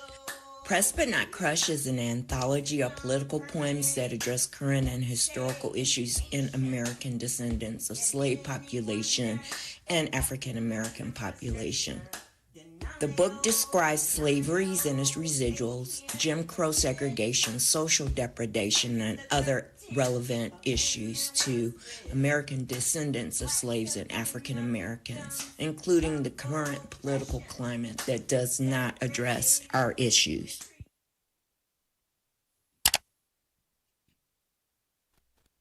This is the Black Channel. I am your host, your brother, your humble servant, the Black Authority. Very glad to be with you all here this evening. We have the Zoom link available here. We are talking about the situation in Frisco, Texas. And there's a black teenager who apparently had to defend himself, and the assailant, the alleged assailant in this case, died as a result. And the usual white supremacist suspects in internet media, Megyn Kelly, the Daily Wire racists, as usual, the white supremacists have come in completely refuting all the things that they've said in previous cases. Now, all of a sudden, getting assaulted, you have, as long as you're white, you have a right to assault people. If you're white, it's self-defense, no matter how you do it. If you're black, you can't stand your ground, you can't defend yourself, you can't anything. Unfortunately for them, we have a big enough megaphone here to talk back against that. So we're going to go ahead and see if we can take a few calls here on Zoom. Let me go ahead and see if we can get Sakina here on Zoom. Now, for everyone who's on Zoom, please keep in mind, I just need you to make sure we don't have any trolling issues. I just need you to make sure you have your camera and your microphone turned on, just so we don't have any trolling issues. No one else will see you except for me. So I'm not going to put you on the screen so that the internet can see you. However, I, as the host, I need to be able to see you just to make sure we don't have any trolling issues. So, Sakina, I will give you 5 seconds to go ahead. Make sure you have your camera and your microphone turned on. No one else is going to see you except for me. But just to ensure we don't have any trolling issues, we just need to make sure we have that. I'll give you 2 more seconds, Sakina, and then permanent vacation. There you go, Sakina. We're so glad to see you. Make sure you turn your microphone on for me, ma'am. All right, Sakina. And where are you calling from? Providence, Rhode Island. All right. And would you be Native American? Yes. All right. And what is on your mind? I was just calling to I had just heard about this story, and I didn't really read too much into it because I know how they do us, but it makes more sense as to how you described it, that he was defending himself. And yeah, I mean, there wasn't anything to read into it. If this had been any other incident, any other time, they wouldn't have said anything. What they're letting you know is that, A, we see a way we can use this as white supremacist propaganda, and a case that Megyn Kelly and these other degenerates never would have said anything about. All of a sudden, this is a cause for them. So that's how you know, okay, this is not about what the case is about. This is about something else.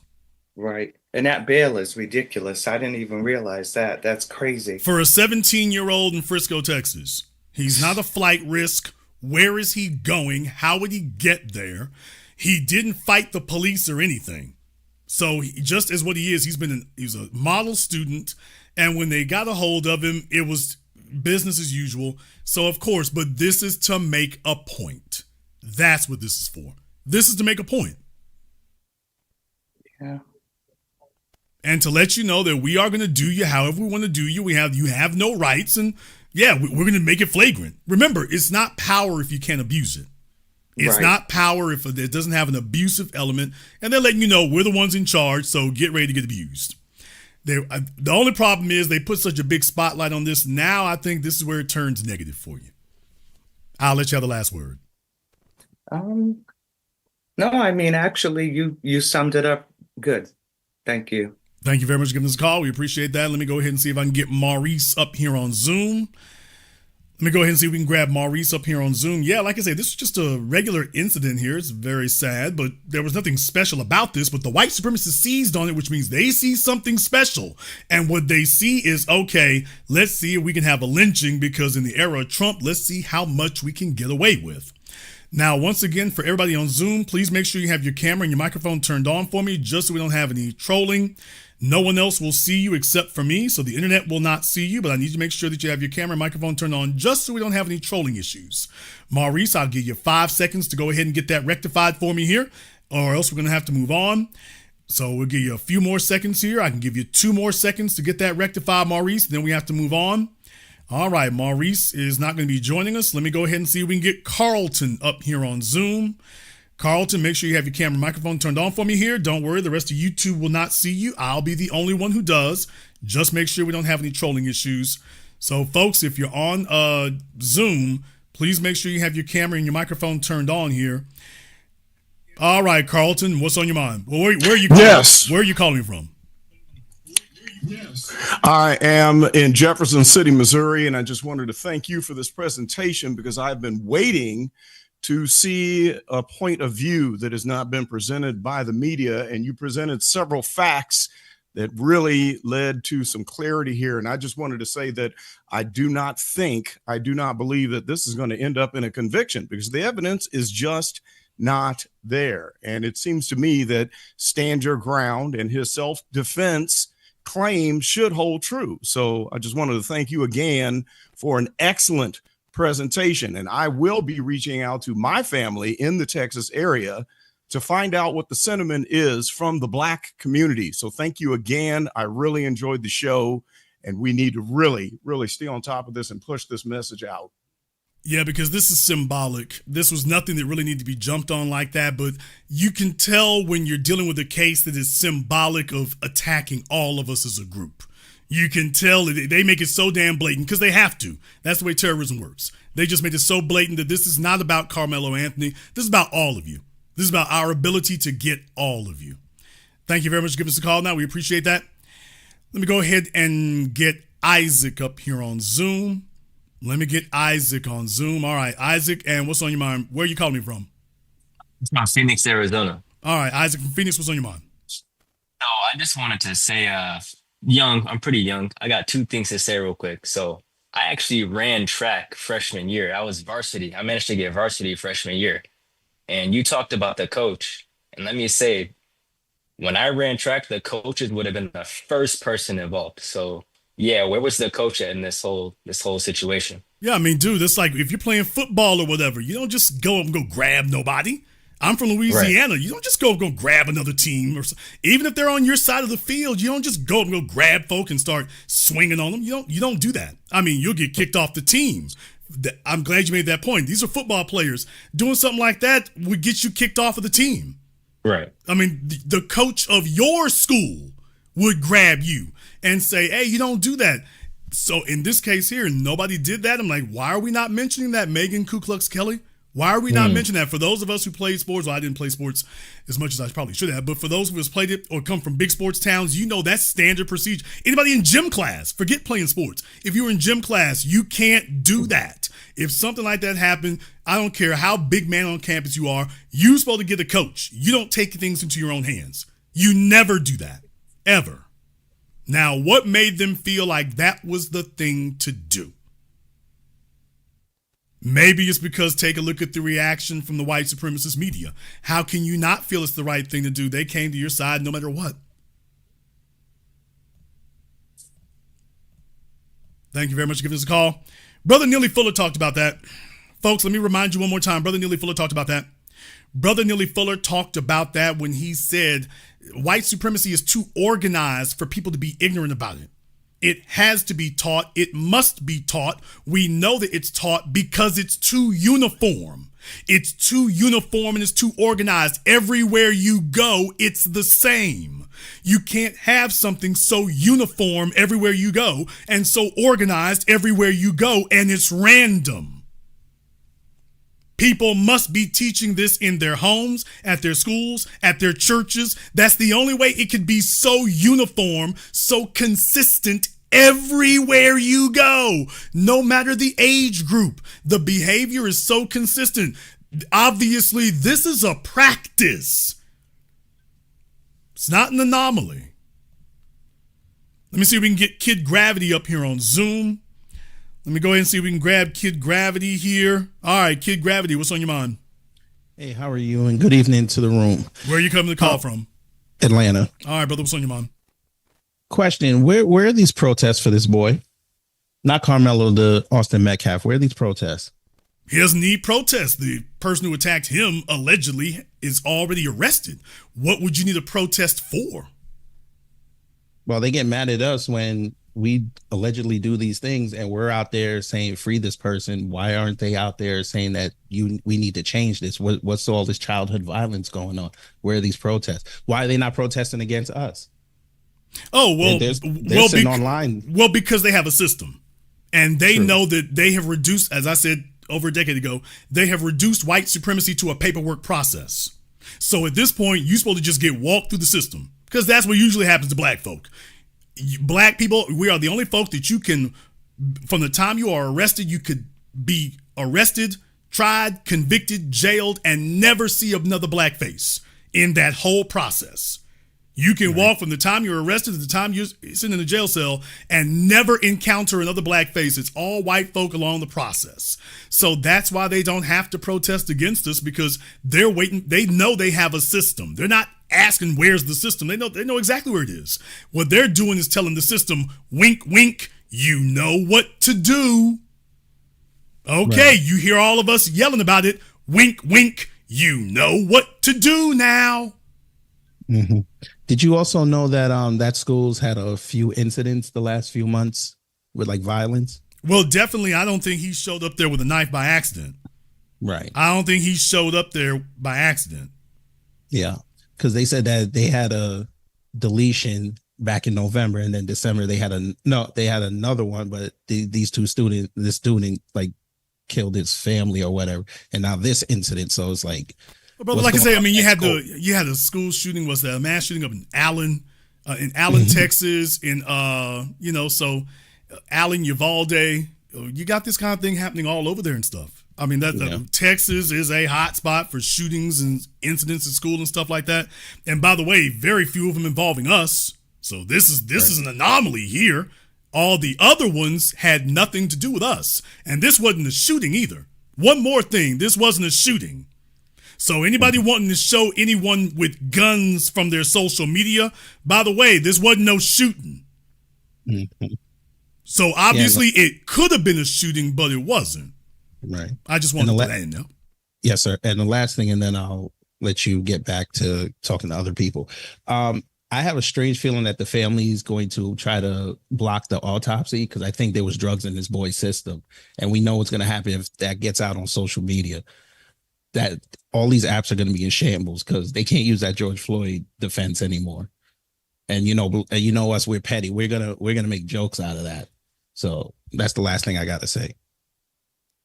Well, I wouldn't make jokes of it. I don't think any of it's a laughing matter. I don't find it humorous. I'm not some bestial white supremacist. I don't see things as a race war.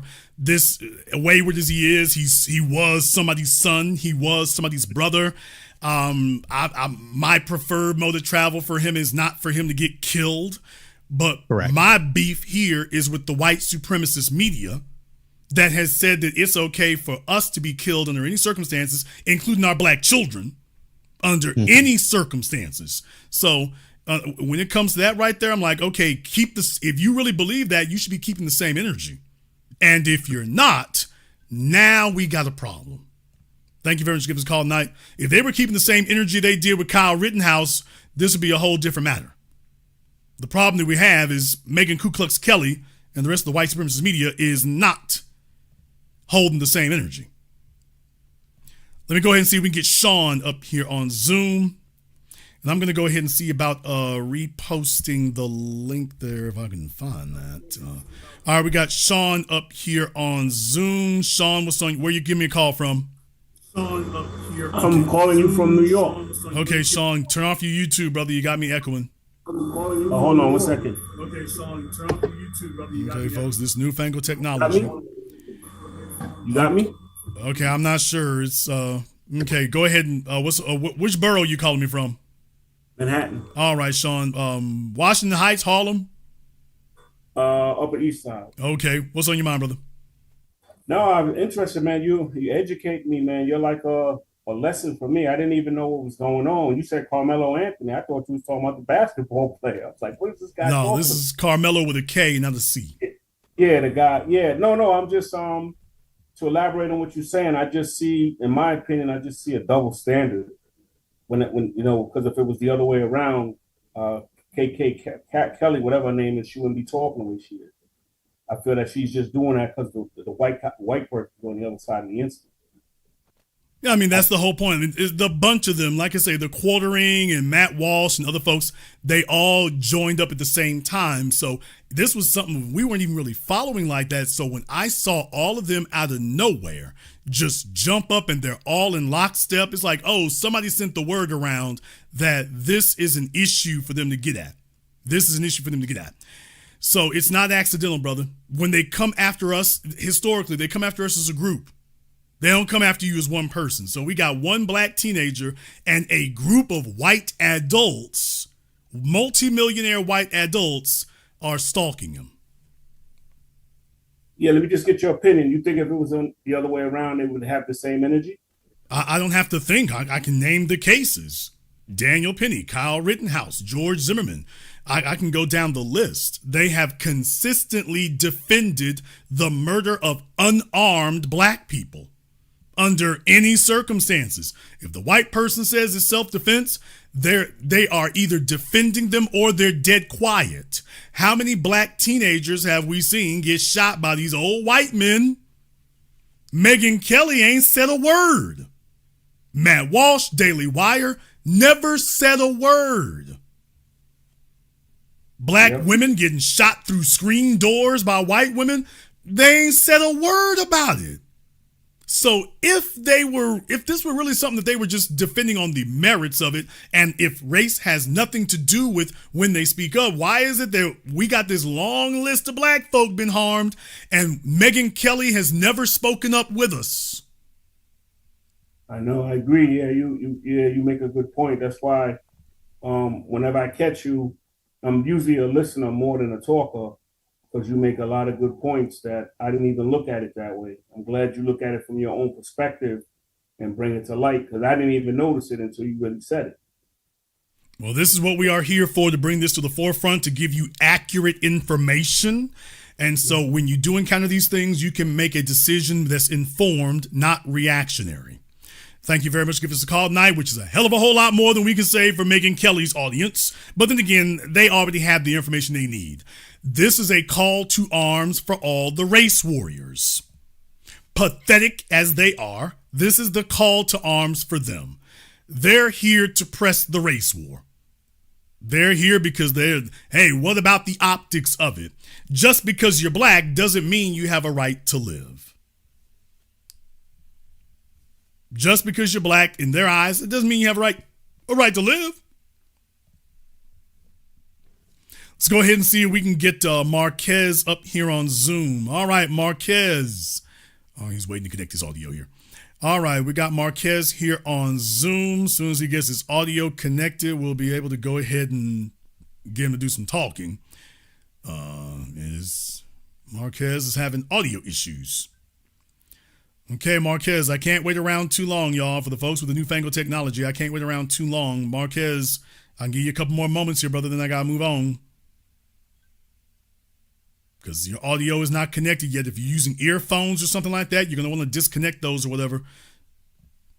So I'm not sure if you're using earphones or earbuds or whatever else. If you're using something else, that might be causing an impediment. Okay, Marquez, we got to move on here, brother. Let me go ahead and see if we can get Ron up here on Zoom. Okay, we got Ron. Everybody got the do-rags on the night. All right, brother Ron, where you give me a call from? Yo, I'm from Houston, by the way, in New York. All right, Ron from Houston. What's on your mind, brother? Yo, so I just want to say this is when this situation happened, I thought of myself being in high school, middle school. And I'm like, was we trying to police other kids when we was younger? Like if somebody wasn't in a designated area, who you think you are? Was it literally, no pun intended, but was it killing you that bad that you had to get him out of there? Especially if you're in sports. He's a football player on the football team. So, even in gym class, football players couldn't just, as a football player, you were always under threat of getting kicked off the team. If you acted up, if you acted out, if you gotten suspended at school, if you got into even in Louisiana, if you got into a fight and suspended at school, that was grounds to kick you off the team. Right. But like, why does he feel like he had the authority to even do that? And then the brother, I think he was along with it too. So I know that he's feeling some sort of guilt because y'all did not have to do that. But let me tell you something, from being from upstate New York and being around white people like that, they feel like you're not supposed to be in certain spaces. But it's like, let somebody of an authority tell him get up out of there. Now, unfortunately, your brother's gone. You know what I mean? And the family is mourning. I feel like that's foul. I don't think it's funny at all. But I got a personal story. When I was going to see, we don't know why he had that knife. I know when I was in school younger, I used to live by a halfway house, and it used to be weirdos just around the area. And it was like this weird guy outside. I'm like, damn, I got to leave to go to school. So I had a knife in my book bag, and I was like, if he approached me, anything, he going to get this work. You know what I'm saying? So we don't know what his reason was for having that, for protection, whatever. And they haven't allowed us to speak to anyone or to find out what the situation is. And that's what I'm saying. Anybody even making assumptions about it, you're in the wrong already, because you don't even have all the information that you need. And the information that you do have sure sounds suspicious. Why didn't they go to an adult? Why is it you didn't tell us there was a rainstorm out there? Why is it you told us there were seats when these are really just bleachers? Why didn't you tell us those were the football players? Why didn't you tell us that the both of them ran up on him? Why didn't you mention all of that? Why didn't they go get an adult? You should be able to answer all those questions if you're going to take one side or the other. Otherwise, you should just be asking questions. And if you have any frustration, you should be directing that towards the police. Hey, what's the police report? What are the facts? Why are you not giving the evidence? Why are you not giving all the information? Why are you not telling us everything? Because that's what we as black folk, we're the only ones. By the way, I couldn't help but notice Megan Ku Klux Kelly and the white supremacists are not demanding all the information be released. They're not asking for videotape. Are there any video recordings of it? Any other information? They're not asking for anything. They're just saying, take our word for it. Black kid kills white kid, and we need to lock him up and throw away the key, and the rest of black society needs to shut up whenever we harm somebody. That's all they're saying. So isn't it interesting that we're saying the same thing right now? Where's the rest of the evidence? And they're saying the same thing they always say. We don't need no more evidence. Trust us. Whatever we say, that's what happened. Right. They just trying to sully his name. But I want to say this too. When we was younger as black kids, our parents always told us when you go to school or whatever, keep your hands to yourself. Obviously, Austin didn't get the same message. Who the hell you think you are to tell them to physically touch somebody? Unfortunately, you met your demise. And you listen. I don't think it's a good thing, but you played yourself. I want you to think for a moment. anybody who's been through middle school, high school, imagine a kid is in the area. Say somebody even at your lunch table ain't supposed to be there. You're supposed to say, you ain't supposed to be here. You're going to physically get up. You got nerve and you're going to get what's ever coming to you. Rest in peace to that child. But listen, you put yourself in harm's way. No, let me explain something to you all that folks might not think about. Think about it in this context. As you all know, LeBron James' son, Bronny, had a heart issue. So remember, he had basically a heart attack. Right. Was it from the vaccine? We don't know. But needless to say, a whole lot of that jumped up. Okay, that happened. So he's back playing and everything. I'm glad to see that. What I'm saying is we don't know what happened. Atrial fibrillation? Not sure. We don't know what occurred. What did they do? Did they install a pacemaker? We don't know. We do not know what happened to him cardiac-wise after that event. Now, I'm giving this to you as a scenario because anybody who knows a heart patient, if they have a pacemaker or something, you can't go slamming them around and punching them and doing that. You could kill them. Right. Now, this kid here, he football. I think he ran track also. And what I'm saying is we don't know what his condition was. We don't know if he had any other conditions. So folk wanting to wail on him and push on him and stuff. It's like, wait a minute. He might be like, it's like, hey, if anybody tries to do that, you do what you have to do to stop them. Because you can't sit up here and tell somebody later. They'll be like, oh, we're so sorry you did. No. We're not telling our kids to play that. Keep your damn hands to yourself. Exactly. You got a problem. You are a kid, Austin. You and your brother are kids. Y'all trying to act like adults. You're kids. You got an issue with another kid, you call an adult. Because if you had an issue with an adult, you call the adults. You have not been promoted or elevated to adult status. Right. And like you're certainly not here to make that call. Child. That's like your peer. That's like going to work and somebody on your level trying to tell you what to do. Like, I don't take orders. Like, what? Yo.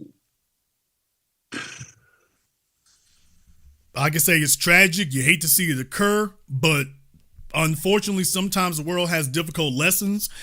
And once again, I'm not prescribing one event one way or the other. What I am saying is that, by the way, we got questions. And everybody should only be asking questions. But to try to characterize it as if you know what happened and you're going to use this to promote the cause of white supremacy, no, we're not going to do that. Now, listen, what I'm happy about this, Jason.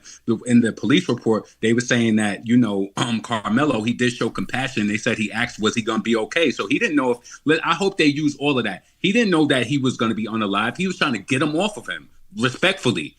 Yeah, I mean, that this is a textbook by the police report. This is textbook self-defense. They sound pretty salty about it, but I'm like, he's not the one you're supposed to be salty with.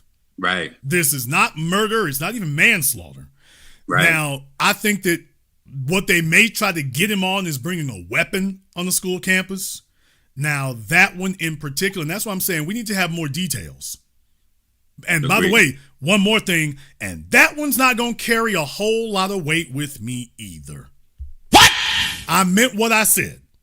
Let me roll it back. Kyle Rittenhouse, I'm going there. Kyle Rittenhouse sat his ass up under Judge Schrader. Oh, boy, you shouldn't have did that one. Kyle Rittenhouse sat his ass up under Judge Schrader with Megyn Kelly and the rest of them defending him with an illegally purchased gun. He wasn't supposed to be walking down the street with that gun. That was a straw man purchase. That violates federal law, and the state and the feds, shout out Joe Biden, the states and the Fed gave him a pass and said, you white, that's okay. So don't tell me about where a weapon ain't supposed to be. Kyle Rittenhouse was not supposed to have a weapon at all. Both him and his little buddy who bought the weapon illegally for Kyle, you let both of them off. Okay, keep that energy. Now that we have established the rule, you are now going to abide by it. You will not tell us, wait, that was different. No, it's not. The only thing different was the state it was in. When these are the rules, we're now going to abide by it, and we're going to keep that energy. And I'm going to hold all the folk who defended Rittenhouse. This is the new rule. I told them that when it happened. I'm being consistent. Thank you very much for giving us a call tonight. I told him when it occurred that, by the way, if something else like that happens, I will be here to tell you, keep that energy. Well, keep that energy, Fox News, Megyn Kelly. All of you, keep that energy now. It doesn't matter where the weapon came from. It doesn't matter who bought it. And it doesn't matter where it was. Was it used in the commission of an event that somebody died? That doesn't matter. We firmly established that in the Rittenhouse case. None of that matters. If it's self-defense, everything else is irrelevant. Those the rules. Let's go ahead and see if we can get Alan up here on Zoom. All right, we got Alan here on Zoom. Where are you calling me from, Alan? Alan, your audio's not on. Try again. Because it said your audio was on, but we don't hear you. If y'all got earbuds or anything on, y'all want to turn those off. If you're using wireless or something, if y'all anybody using earbuds or whatever, it's hit or miss with those on Zoom. So like if y'all got iPhones or something, it'll be hit or miss how it does the audio. So in your case, Alan, I see you. And I think you can hear me, but we do not hear you.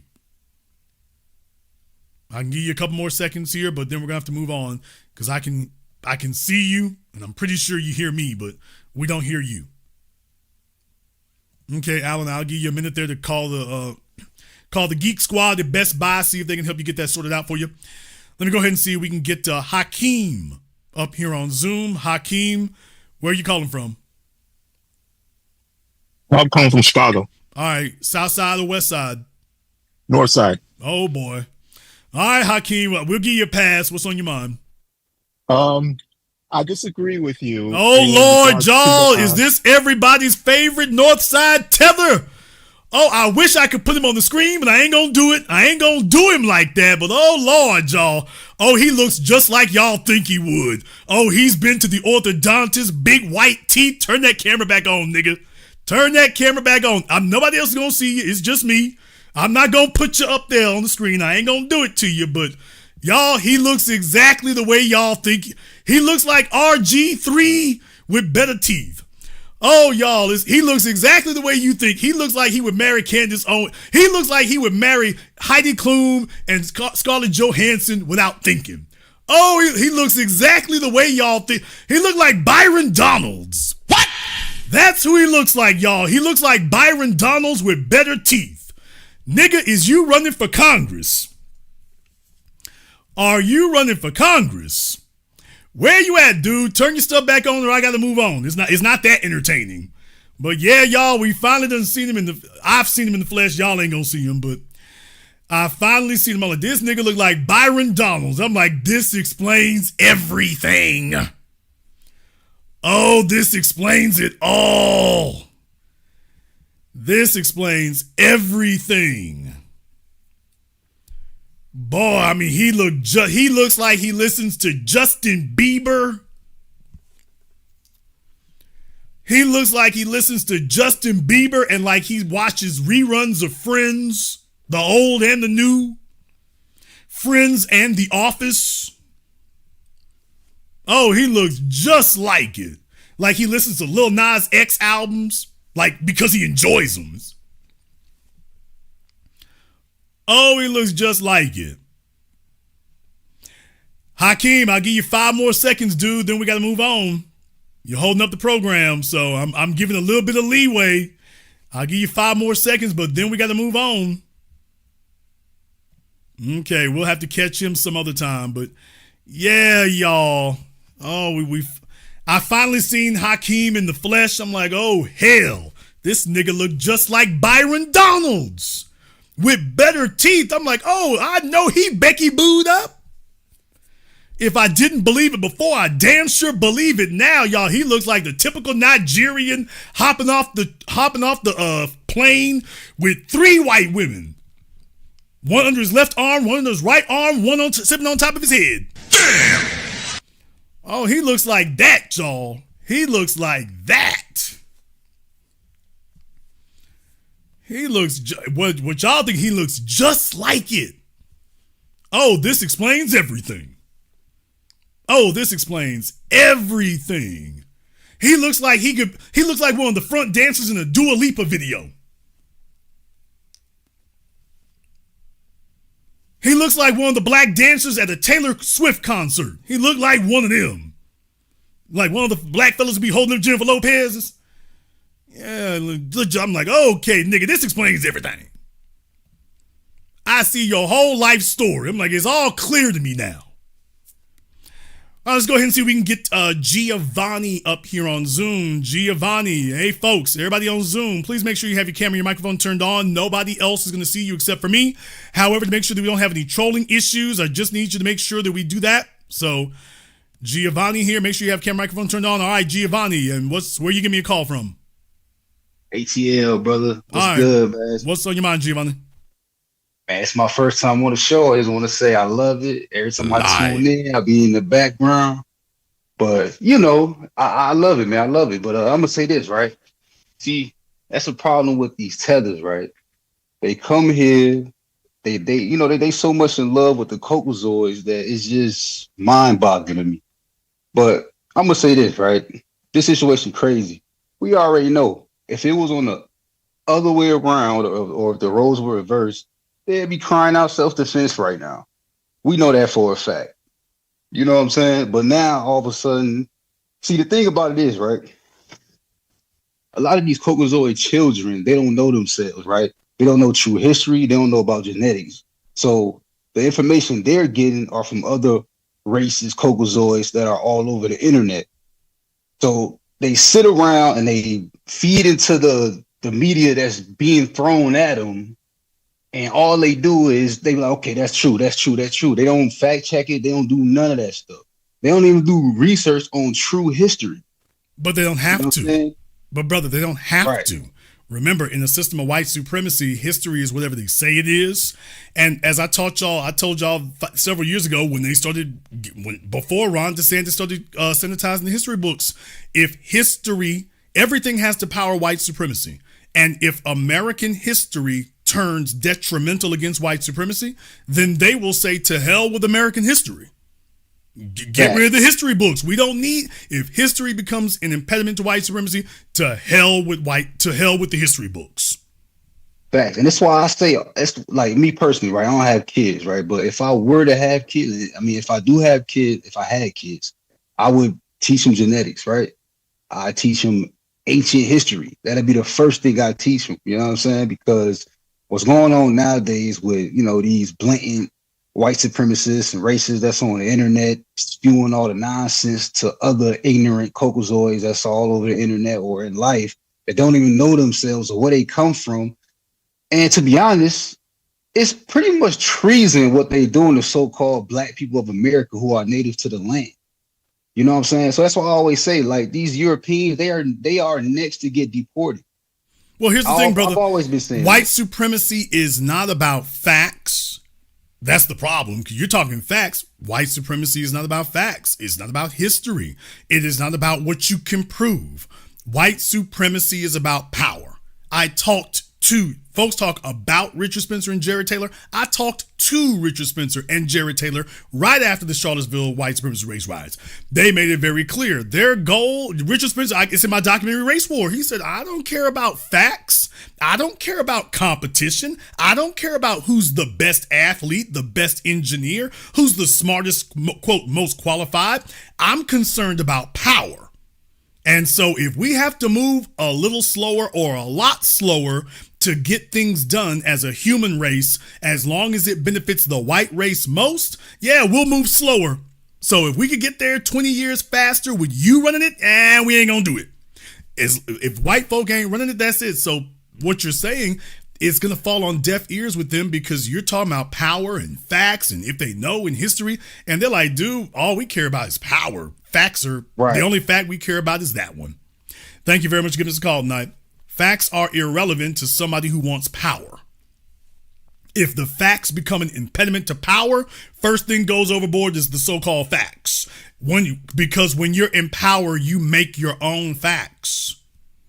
There's the problem. We're trying to sell them on the righteousness of facts. What they know is that when you are in power, you can create your own facts. All right, we got Juicy Justice up here on Zoom. All right, Juicy, where you calling me from? I'm calling from Toronto, family. What's going on? All right, Juicy, what's on your mind, brother? I want to tell you that I really appreciate you. And I really appreciate the black media, man, because y'all really more just confirmed my beliefs rather than have me believing in what the white media is telling me. So family, again, I appreciate you. So to get on this case right now about this brother that is being held egregiously by the system, I can totally see how the brother is being held against his will because he had to defend himself. I mean, as a kid, I could see where you're being threatened because I've done it. I've been a youth. I'm up in here in Toronto, fam. And I know what it's like dealing with these white supremacists and dealing with these threats and having to go to school being armed with either your fist or something else. And no one is like. So because they're armed with their whiteness. Exactly, fam. There's the issue right there. It's like if you going in there hand to hand, by the way, only one of you is armed 24 hours. Because he'll say a word and then the school will gang up on you. I seen it, fam. You know? And the thing is, unless you're us, you won't understand that. You won't get that shit. You won't I'm sorry, fam. You won't get what that means. Oh, I disagree. So, I disagree with that, brother. Please understand, the oppressor understands what he's doing to the oppressed. He couldn't keep it consistent if he didn't. Just like if you got house pets, the house pet is not like, well, they don't understand what they're doing to us. You know exactly. How do you house break him?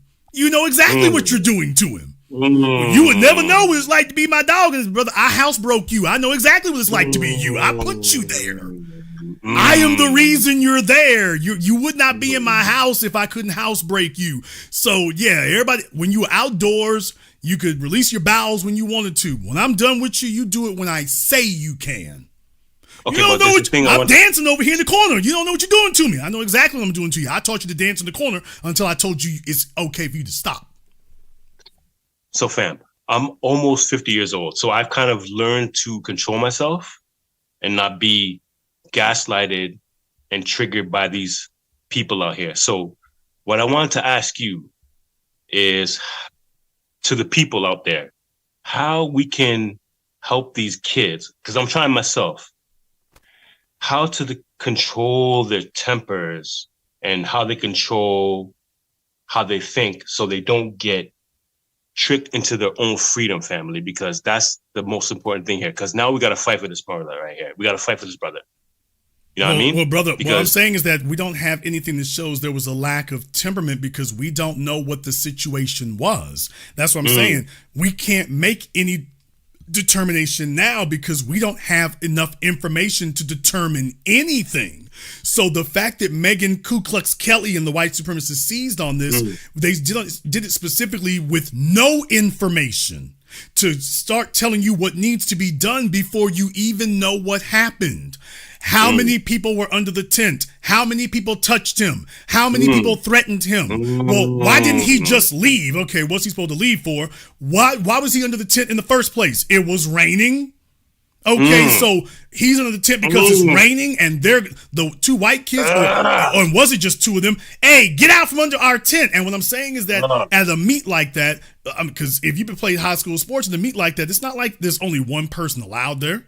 It's not like that. So I don't think he went up under there because he was a vagrant or because he was loitering. Yeah, well, they said that he had friends there. And the other thing is that he is a track student, and those people, the two brothers, were football students, so they really had nothing to do with the track meeting. Well, certainly, like I say, I think he played football also. We know one thing for certain. They were not. There's one thing for certain here. Like I said, we have some. The other thing is conflicting information because I got some news stories talking about his name was Justin. I got others talking about his name was Austin. So, okay. That's what I mean is that even with their names, we got conflicting information here. There's one thing that we know for certain. There were no adults involved in this. Now, there's the real problem. Where was the adult supervision? What if, and if we find out that there were adults standing right there when that happened, that begs a question. Yeah. But I agree. And now Jason Black is the only person asking this question right now because the white supremacists on the internet are not asking that. But if it comes out that that's the case, first of all, don't expect Megan Ku Klux Kelly or the rest of them to acknowledge that. They'll just tell you that doesn't matter, that it doesn't matter if there were adults there. But the one thing we do know for certain is that if there should have been adults there. If there were, they didn't do anything.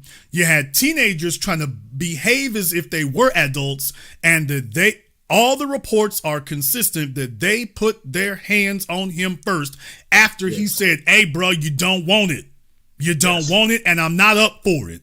You need to back up off me." And they decided we're not going to do that. Now, that's what we know. Mm-hmm. And that anything else to make any other speculation about what, quote, should have happened, we don't have the information to do it. And what I'm saying is, in the absence of that information, I don't think he should be held on $1 million bond. I don't think we should be jumping to conclusions. And I don't think we should be assuming anything until they stop asking around and release everything you know. And as black people, we know full well when the police can clear themselves, when they can condemn us, they release all the information. When they've got the ability to condemn us, they quickly move to release all the information. When they drag their feet, it's because, this ain't really something we can use to condemn y'all with. I agree. So here's the thing. I am all about the facts. I'm with logic and research. So I'm with all of that. But at some point, I also believe that we as black people have to use our brains. I think that they don't want us to use our minds to think about what actually happened. So in my mind, what I'm seeing is this kid who had a 4.0, never had a criminal record before. These kids are coming to him, threatening him. So my question is, why would he come to a track meet with a knife? Obviously, he knew that he was threatened at some degree. So to me, that's the real problem right there. Yeah, I mean, that's the investigation that we're not, that the police obviously have shown they're not interested in getting any answers. When they are talking to the press, nobody is releasing just simple explanation. Right. Hey, kid, by the way, why did you show up to the track meet with a knife? Why, and what I'm saying is, what if it turns out there is a very simple explanation that does make sense? To me, the most obvious explanation, and I'm not saying this is what happened, but to me, the most obvious explanation makes sense is he's seen them before. He knows them, and obviously it's been a hostile environment, and he's not allowed to just show up and run. Now, right now, based on the superficial evidence we have, that seems to be the most obvious explanation. I cannot guarantee that it is, but I'm just saying based on what we know. But I'm not even going to suggest that that definitely is. I'm saying, can we find the hell out what happened? Will the police stop sitting on it and playing around? Why don't we just go ahead and explain that? Because you're doing everything you can to leak into the press to try to demonize him, and that's not working. So why don't y'all stop playing in Frisco, Texas? The lynching ain't gonna jump off the way you hoped it would. Your white supremacists online blew this story up, so the lynching will not be televised, nor will it be allowed. So you might as well go ahead and drop all the information so we can let the young man go. Yo, family, I so appreciate you for letting me up here. I can't even tell you how much you helped me throughout the years, more than a decade, fam. You and the others in the black media have just done worlds for me. Listen, I've seen the story, but I've only listened to it because of you.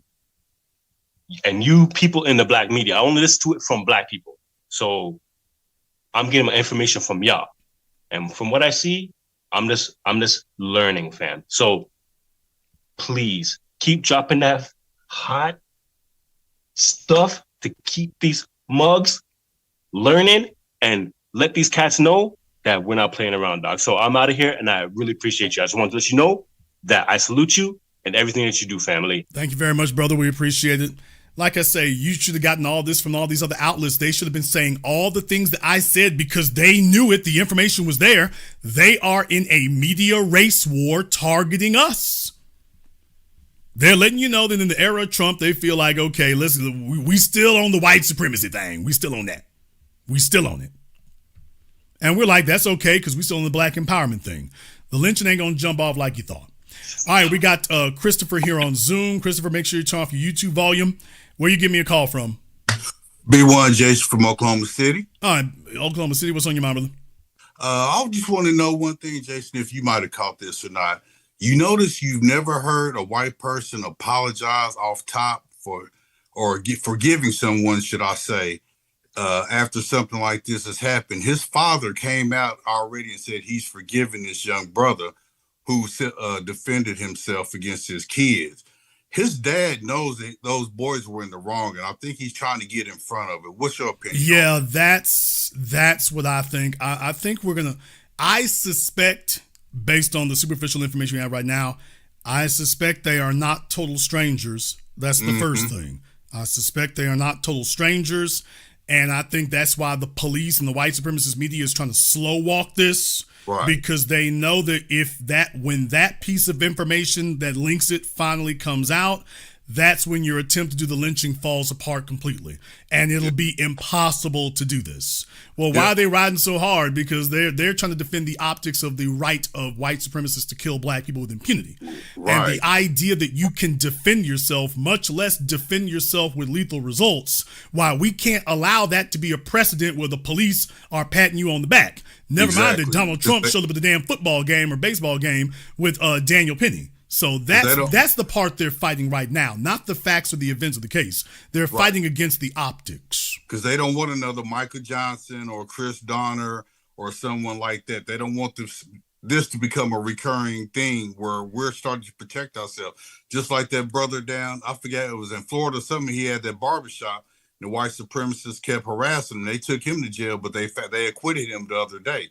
So this is starting to become a reoccurring pattern. You see what I'm saying? Right. I would go beyond that, though. I think remember, they're ultra sensitive to this. Yeah, black folk, it's 30, 40 bodies pile up from white supremacists killing you, and then we move something. White supremacists do not work that way. They are sensitive to, even if they say move and you don't move fast enough, all of them stop everything they doing. Why did this nigga not move fast enough? Well, he moved, didn't he? Yeah, but he didn't move fast enough. Yep. Why did he move so slowly? And then they all surround you. Yeah, dude, you ain't moving quick enough. When we tell you something wrong here, we need to adjust that attitude. So they're hypersensitive to any change in the status quo, no matter how minute. That's why I'm saying the optics, just the optics of something like that happening in Texas, that reverberates throughout the white supremacist world globally. And as far as they're concerned, this is about power. Remember, we're talking about DFW. Now, you know me now about the roots there, both from Jean. Now, it was Jason Black who bought the billboards on the freeways in Texas. And next thing you know, Amber Geiger got to do a 10-year bid. Right. The white supremacists, but remember, the white supremacists were defending her too. And talking about, well, it was just an accident. And first they tried to act like he shouldn't even be, like she was at the right apartment and that he had done, like somebody had called the police. And it turns out, no, they lied first and said he wasn't at the right, she was at the right apartment and somebody called the police. Then they turned out like, no, nobody called the police. She went to the wrong apartment. She's claimed that was hers. And the optics that you cannot kill us with impunity and be unpunished. That was what they were fighting against. The appearance, because when the first one happens, now it begins to change your attitude that if it happens again, you start expecting this new result to occur. That's the part they want to stop right there, is the optics of it, just the perception. This goes back to one of your previous broadcasts about the Kyle Rittenhouse effect. So they should only apply to them. But when it starts applying to us, then it becomes an issue. Remember, people who think differently, and I don't just mean at the individual level doing differently. I'm talking about when you have people, it's one thing when one person thinks differently. It's another thing when the optics are out there and a class and a whole group of people now as a uniform whole begin to think differently. Right. And what I'm saying is that this moves beyond just self-defense on the streets. Now this is your attitude when you are no longer deifying your oppressors. This goes into politics. This goes into media. This goes into academia. This goes into entrepreneurship. Right. You start frequenting your restaurants. You take pride in that. You're not deifying people anymore. So that's what I mean by when that perception takes hold. Oh man. Especially among the young. Oh yeah. That this is what a 17-year-old can defend himself as. Oh, do we allow that? Do we allow these kind of thoughts to get started? Right. You know, let's plant those seeds, Jason. Plant those seeds. Thank you very much for giving us a call, brother. Yeah, do you even allow these thoughts to start growing? Or do you snuff this baby out in his crib? Even if you can't succeed, you better give it the old damn college try. You better give it the college try. Let's go ahead and see if we can get Calvin up here on Zoom. Calvin, let's go ahead and make sure you have your camera and your microphone turned on for me here. Don't worry, nobody else is going to see you except for me, but just to make sure we don't have any trolling issues, I just need to make sure you have your camera and your microphone turned on. All right, Calvin. Calvin has decided he's not going to join us. Okay, Calvin has changed his mind. All right, Calvin, where are you calling us from? Hey, what's happening? Calling from the DMV area. All right, Calvin, can we narrow down DMV, sir? DC. All right, brother, what's on your mind? Well, the story to me actually it hit close to home for me because I actually had like very similar situation when I was in high school, like a little over 20 years ago.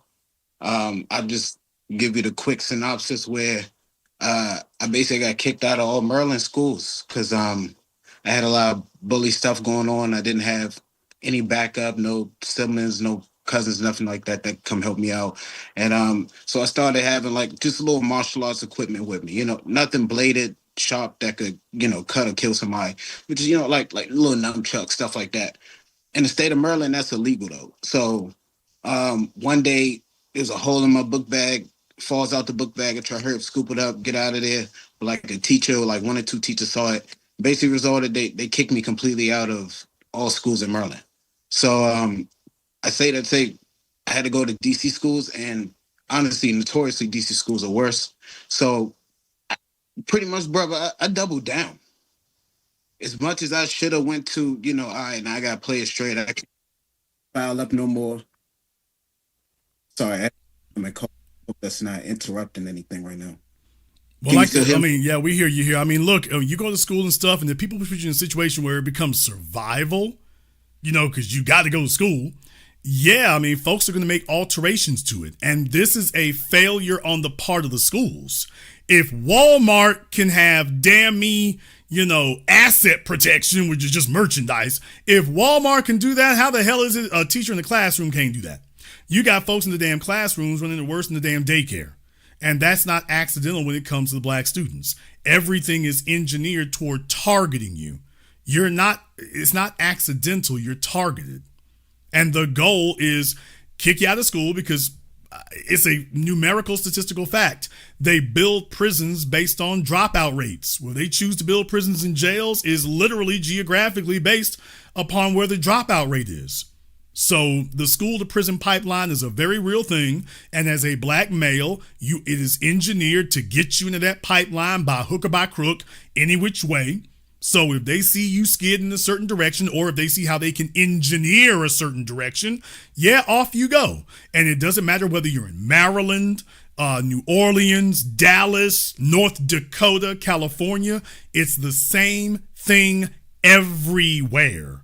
This is not relegated or isolated to the Northeast or the Deep South or the Midwest. It's isolated to planet Earth.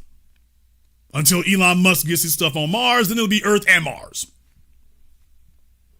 What's crazy too, Jason, like I said, I ended up doubling down when I went to DC because I knew it wasn't sweet. I ended up having another situation where dudes came to jump a good friend of mine's. Good friend where he would tell people like, yo, this is my little brother right here. So in that situation, when they come to get him and they couldn't find him and they saw me, they said, hey, let's get his little brother. And I mean, I didn't even know he had beef with the school down the street, but man, they came deep, Jason. I mean, they came at least 15 deep. And the only reason they didn't stomp me into oblivion, put me in the hospital, or possibly kill me because it wasn't nothing but concrete to fall on. They fist and concrete. I had 2 knives on me. I had a double knife set. That's what I mean by a double down. I upped the ante. I went over DC schools. I upped the ante. I had 2 knives on me. Look, I'm Muslim, and the 9/11 stuff had just happened a year before that. Really, the same year I started that school. So I had random people already coming up to me, threatening me, and I didn't know who was going to do what at any time. So I had that on me, even though I knew the consequences I was facing. But them dudes walked me all the way through the alley of the school, all the way to the back of the school. But the only reason they didn't stop me out because they knew, even if they overwhelmed me with numbers, at least 3-4 y'all going in the hospital or the grave with me. And it's not supposed to be that way, but where black students are concerned, they have engineered that to be the norm because it is their goal for you to do something early. This is why they rolling back the laws and try to roll them back to make sure they can get you as young as possible. Charge you as an adult, even if you're defending yourself. Oh, well, you're going to be charged anyway. And that's why I was saying that even if they don't get him for self-defense, I bet you they're going to try to get him for having a weapon. They're at least going to try a weapon on school grounds or something like that. They're at least going to try that one. So yeah, now if the white kids had done this, and no foul, no problem.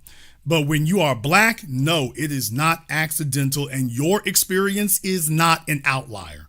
Your experience is the norm, and everybody got a story like that or know somebody with the exact same story, no matter where we are on this soil. There's your proof, brother. It's not isolated. It's engineered. Thank you very much for giving us a call tonight. Let me go ahead and see if I can get OGK Network up here on Zoom. Let me go ahead and see if I can grab OGK Network. OGK, all right, brother, what's on your mind? I got a question. Because when you said they had no supervision, that triggered something in me when you said that. And a big question is this. These school districts, especially the black school districts, you can't tell me they don't know the racist or sundown town school districts in their counties. Of course they have to know. And they engineered them. They set them up. They know exactly where they are because they put them there. And that's my thing. If you were having your kids compete in any athletic event or as the away team going into these hostile actual towns to compete, there should have been extra protocols set in place. There should have been extra adults, whether they volunteer or not, to monitor. There should have been extra security to monitor the kids, their whereabouts. There needs to be something. You can't just go with the coach, a driver, and just plop them off and they good. No. They're going in a hostile territory. And when I mean hostile territory, I don't mean what's on the scoreboard. I mean their lives could be at risk. And I would not be surprised, whether it be the victim or would have died or one that's trying to be lynched now, if one of those parents sues one of those school districts, one of them schools, because every parent, when we put those kids on that bus to go to play in y'all games, we expect our kid to come back off that bus and be there behind back home. So something wasn't taken serious enough at that event at all. For something, and I'm not saying that could have even stopped it, Jason. I'm not saying that. What I'm saying is it could have. No, look, I mean, this is why I'm saying for anybody, especially Megan Ku Klux Kelly or anyone else here to try to characterize the events, especially when you're lying and lying by omission with them, you're leaving out the questions that I asked tonight. Those are the critical things you need to know, not you want to know. You got to know this before you can try to make any sort of determination or characterization of how you feel about what occurred. Because if I drop one little fact there or one possibility that there was an adult standing right there during those whole events, well, that changes everything.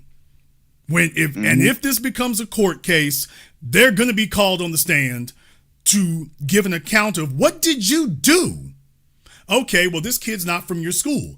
Did you all tell them to do that for somebody who's not from their school?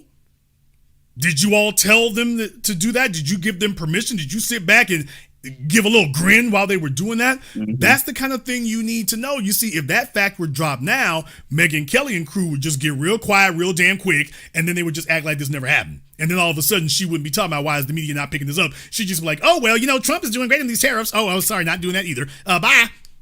Well, let's go give the price of oat milk. So these are things you must know. And it's shouldn't be surprising that these are the things that nobody has talked about. Now, I assure you, before it's over, we're going to find out. But the fact that they're slow walking it, that tells you, I think that tells you a lot right there. Jason, I got one question. You know the Dallas area. Is there any rumblings that Frisco was a sundown town? No, Dallas is. What happened is those areas that got built out, like I say, 30 years ago, it wasn't like that. I mean, Frisco and Plano, and Garland and Richardson. These were just suburbs, especially Plano. Everybody worked in that's why 635 is always under construction. Everybody worked in Dallas, but they lived up in Plano and Richardson and those areas out there. When you're heading west, when you talk about Irving and stuff like that, you're heading towards DFW. That's all really big industrial. That's really big industrial and commercial. So that's not really a place that don't get me wrong. There's some folks who live out there and you got expensive stuff like Trophy Club. But when you're talking about that Plano, Frisco, Allen area, that was 30 years ago. That was all just one big ass suburb. That was one big ass, it was nothing but houses everywhere. They were built suburbs, built communities. That's all it was. And everybody worked down in the city. They worked down in Dallas, but they lived up there out of town. And that's what it was. And yeah, practically all of them were white. Because these were all upper middle class jobs. These were all professionals who lived up there. So that's what you had in that area. As has happened though, they've built it out. They've really overpopulated it. Now we got freeways and malls and all this old stuff because the money done came up. Going through Allen, Texas now is a nightmare because they never expanded Allen. It's all just a bunch of 2-lane streets, so Allen is just swamped. But I said all that to say these were white suburbs. These were white suburbs, and yeah, if you saw black folk up there, it wasn't a situation where it's like, nigga, get out the car. It wasn't like that because it wasn't necessary. What I'm saying is those houses were always expensive. That neighborhood was built, those neighborhoods were built and engineered and rigged to be expensive for the white professionals to live there. So the usual, Louisiana style of racial profiling, they made it where that wasn't even necessary. You can't be there. You couldn't be there if you wanted to be. So think of it in those terms. They were quiet, they were picturesque, but it wasn't necessary to racially profile you. You were priced out. And when you go to places like in Dallas, y'all know what I'm talking about. When you talk about out there in Trophy Club and whatnot, a bunch of white folk and Indians out there. They don't have to racially profile you. You're priced out. So, oh boy, sad situation. I land my plane, Jason. Thank you very much for giving us a call tonight. Yeah, y'all. I mean, it's sophisticated. I told you, white supremacy is an evolving organism. It's the most sophisticated organism there is. It changes, it morphs. Its goal is to be invisible. So the only thing better than having police racially profile you is to rig the areas so that racial profiling is engineered into the very makeup of the structures. It's not necessary for the police to do it. The area profiles you. You just won't be here. Even if you were out there, there's nowhere to go. Okay, let me go ahead and get Chili up here on Zoom. Chili, where are you calling from? I'm calling from Dallas, South Dallas. All right, brother, where in Dallas? South Dallas. Okay, brother, what's on your side, Dallas? Which side? No, South Dallas. Okay, South Dallas. What you, DeSoto? Nah, South Dallas, down the street from the Fur Park. Okay, brother, what's on your mind? Second and Reese Drive. Nah, but I'm glad you spoke on this, JB. I was seeing it on all of, the mainstream media, and I was just like, man, they know how to spin a story. But so I'm so glad you end up speaking on this. I was thinking, I was like, man, if we had a bigger platform, with all the different people that be doing this YouTube stuff, it would be something to talk about with the world. But I have to wait for you or the other black media people to speak on this because everybody with the platforms, they talking about some, yellow beezy shit. I'm like, man, y'all crazy, but that's okay. Anyway. But brother, here's the thing. That's okay too, because understand something. Where these other folk are messed up at is they jump. The internet is a place where folk chase content and they chase views, and that's why most of them end up wrong. You all have not had a big issue here where you coming back to me and I'm having to revise statements and correct things and change stuff because we took off on the subject without having all the necessary information. So that time, the extra time that we take away, it can be a little frustrating when you hear folks saying nonsense, but get used to doing that because the reason I can play these clips for you tonight is I've been hearing it too. I'm playing these clips because I heard Megan say this 3 days ago. Well, Jason waited till Sunday. Well, hell yeah. Let's see how the events unfold. Now be damned, the events are unfolding, and she's realizing she should have shut the hell up. In her quest to be first, you've also ended up being wrong. And I'm glad you spoke on the, I know you've been out here before, so you know about all the suburbs and all the little side towns and stuff like Trophy City, South Lake. Brother, to be totally honest with you, I gotta be honest with you. It's blown. I mean, folks don't. I meant what I said a decade ago. Dallas is going to be the Los Angeles, and by the way, folks are already saying that now. Folks are finally catching up to what I said a decade ago. Dallas is going to be the next Los Angeles. I said all that to say, brother, do y'all realize how many subdivisions you all have built out there? And I'm just talking about the ones that were in the north. We're talking about Plano and Addison and Richardson, brother. We talking about Fort Worth. Yeah, Mansfield, brother, it's y'all got so many subdivisions, so many suburbs, so many gated communities that have been built. Brother, I'm so far outside the damn loop at this point, I would literally have to go from each one and write them down. And by the way, those are just the ones that are high profile. There's a bunch of them off in the woods. Mm-hmm. There's a bunch of them off in the woods and stuff that you can't get to it because there's a gate before you can get in the woods. You can't even get to the front gate. It's the gate to get in the woods to get to the gatehouse that lets you in the community. All over far North Dallas. So, brother, I'm so far outside the loop at this point. I'm not even going to lie to you and tell you, I know them all. I know some of them. But brother, y'all, it's done blown so much, brother. It's hard for me to keep up with it. I'm not gonna lie to you and tell you I've kept up with anything. I've just kept up with what I can. Y'all got it everywhere now. Even, by the way, even in DeSoto, but not as much as the other areas. DeSoto's not the same as the other areas, but yeah, it's all over, brother. It's all over. I heard you said DeSoto. I like DeSoto. It's just I don't like. You probably know the history too. I don't like once I did the history that.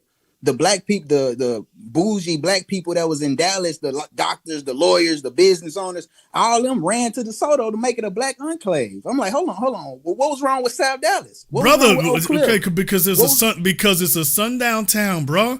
Please remember they murdered a president there. Yeah. This was before you were born, but brother, John Kennedy was warned about going to Dallas. Don't believe me? Google it. Lyndon Johnson was the Southerner who was loved and respected in Texas. John Kennedy was an enemy of the South. Remember? Hey, you pushing all this civil rights for niggas. Even though there's an asterisk beside that. Brother John F. Kennedy was warned before he went to Dallas. Hey, bruh, you walking in the shadow of death down there. I'm president. He was warned. Don't believe Jason Black. Google it. So, brother, that was the president they killed there. I can tell you what they were doing to black folk in Dallas. That was very well known. So, hell yes, it's not like they had a mayor or a governor to defend them. And Lyndon Johnson was a segregationist before he wanted to become vice president. Right. While you're getting on the LBJ in Dallas. By the way, yeah, you can name all that stuff after him. But what was he before he became vice president? Oh, hell. But they told Kennedy, you're going to need that so you can win the South and stuff like that. So, brother, no. Dallas has not really been a spot black folk could really be safely in until the last 30 years. And based on recent events, safely comes in quotations. Brother, it's been treacherous, brother. It's been treacherous. You're right. I'm working on a documentary right now where I'm doing a lot of research, seeing it. And I'm like, oh, man, if we only knew about the first person who got hung and down. Where was James Byrd killed, brother? Jasper, Texas. Remember James Byrd, 1998. When he was drugged behind the back of a pickup truck. Jasper, Texas, brother. We'll be here all damn year naming off black folk getting murdered in Texas, murdered in DFW, brother. Nah, you're right. And I don't, and you know, I'm just saying this because it got brought up. I don't like that they renamed Lamar Bolton John. I'm just being honest with you. I'm just keeping it all the way G with my Are you talking about people. downtown? Yeah, where he See, got. I didn't even know that. I know Lamar, like the Greyhound bus station, I think is down there. Yeah, it's right there. It's down the other way going to where. I know where his apartments were. I knew where the apartments were, but I'm talking about, you talking about they renamed the whole Lamar Street, like all the way through, including through downtown, where the Greyhound is. Well, the Greyhound, if I'm not is the mistaken, Greyhound still there? Did they move it? I think they got rid of it. I thought the Greyhound was gone. It was still there the last time I had rode it by the McDonald's and stuff, right? I'm not sure if it's still there. They was supposed to be moving it though. Okay. If I'm not mistaken, I think it's still there. But if I'm not mistaken, I think they named the whole street Lamar, the whole Lamar Street Bolton John, or they probably just named it where his apartment at and going towards South Dallas, the other end of South Dallas. That's where they named it Bolton John. And I'm like, hold on, man, I don't know him. He ain't from here. What did he do? He ain't do nothing. He got knocked down, and his people hugged him. They hugged the enemy. Nah, we ain't doing that. I ain't even feeling that. You know, RIP him and all that, but man, let's stay on code, man. Let's stay on code, especially with the people out there in Frisco. Let's stay on code, man. Ain't nothing sweet. Let's bond bro out, and you know what I'm saying? We're gonna fight the case from the outside, but ain't nothing sweet. Well, like I say, my whole thing is, even at this point right here, the only reason I'm looking at this is because I saw so many white supremacists mobilizing for it, and all I'm saying is, wait a minute. I'm not taking a definitive position one way or the other, except to say, slow your roll. Y'all moving too fast on this kid. Y'all are moving too fast on him, and the people moving all fast, I don't trust none of y'all. So all I'm saying is, we gonna slow this down. Because I've seen this before. This looks like some lynching stuff. We gonna slow this down. That's what we gonna do. Thank you very much for giving us a call tonight. All I'm saying is, we gonna slow it down. We gonna slow your roll. That's what we're going to do. And when we get it sorted out, then we'll take some action. Right now, you go ahead and bond him out, let him go home. I would say put the police car in front of the house because the white supremacists is threatening, but regardless of that, we got that. But we're just going to slow it down, and we'll take our time walking through this. And stop trying to characterize the case in the media, police chief. Stop trying to characterize the case in the media and in the press, and let's find out what happened, and then we will make a decision. You ain't going to make it for us by lying. We'll make a decision based on the facts. All right, we got B here on Zoom. All right, B, where are you calling me from? Okay, B is waiting to unmute herself. Hi there, I'm calling from New York. All right, which borough in New York you calling from? It's Harlem. Oh, of course. All right, B, what's on your mind? It's Ellie, Jason. Hi. Oh, Ellie, okay. I didn't recognize you. It's kind of low resolution. All right, what's on your mind? In here. So the first thing is, it's very unfortunate that, this child lost their life. That's just what it is. That's sad. But not that we need another reason to dislike Roland Martin, Angela Rye, all them. But what upsets me so much, and I think in part being a parent, is that this is another reason why, this is another way in which they don't protect children. So what they do politically, whether it's Democrat, Republican, that's one thing. And I think we all disagree to their role and the role that they play with that. But you would think that they would have some shred of humanity when it comes to a child. And so I'm just even more utterly disgusted in them and the fact that they've said nothing to protect this child. And so, we hear Francis Cresswell and Neely Fuller talk about if we can't protect our children. So it's just upsetting. Not just if you can't, if you won't do it. There's the real thing about it. I don't have biological children, and take a look at me. I'm taking out the time to go ahead and talk about that because that's how important that is.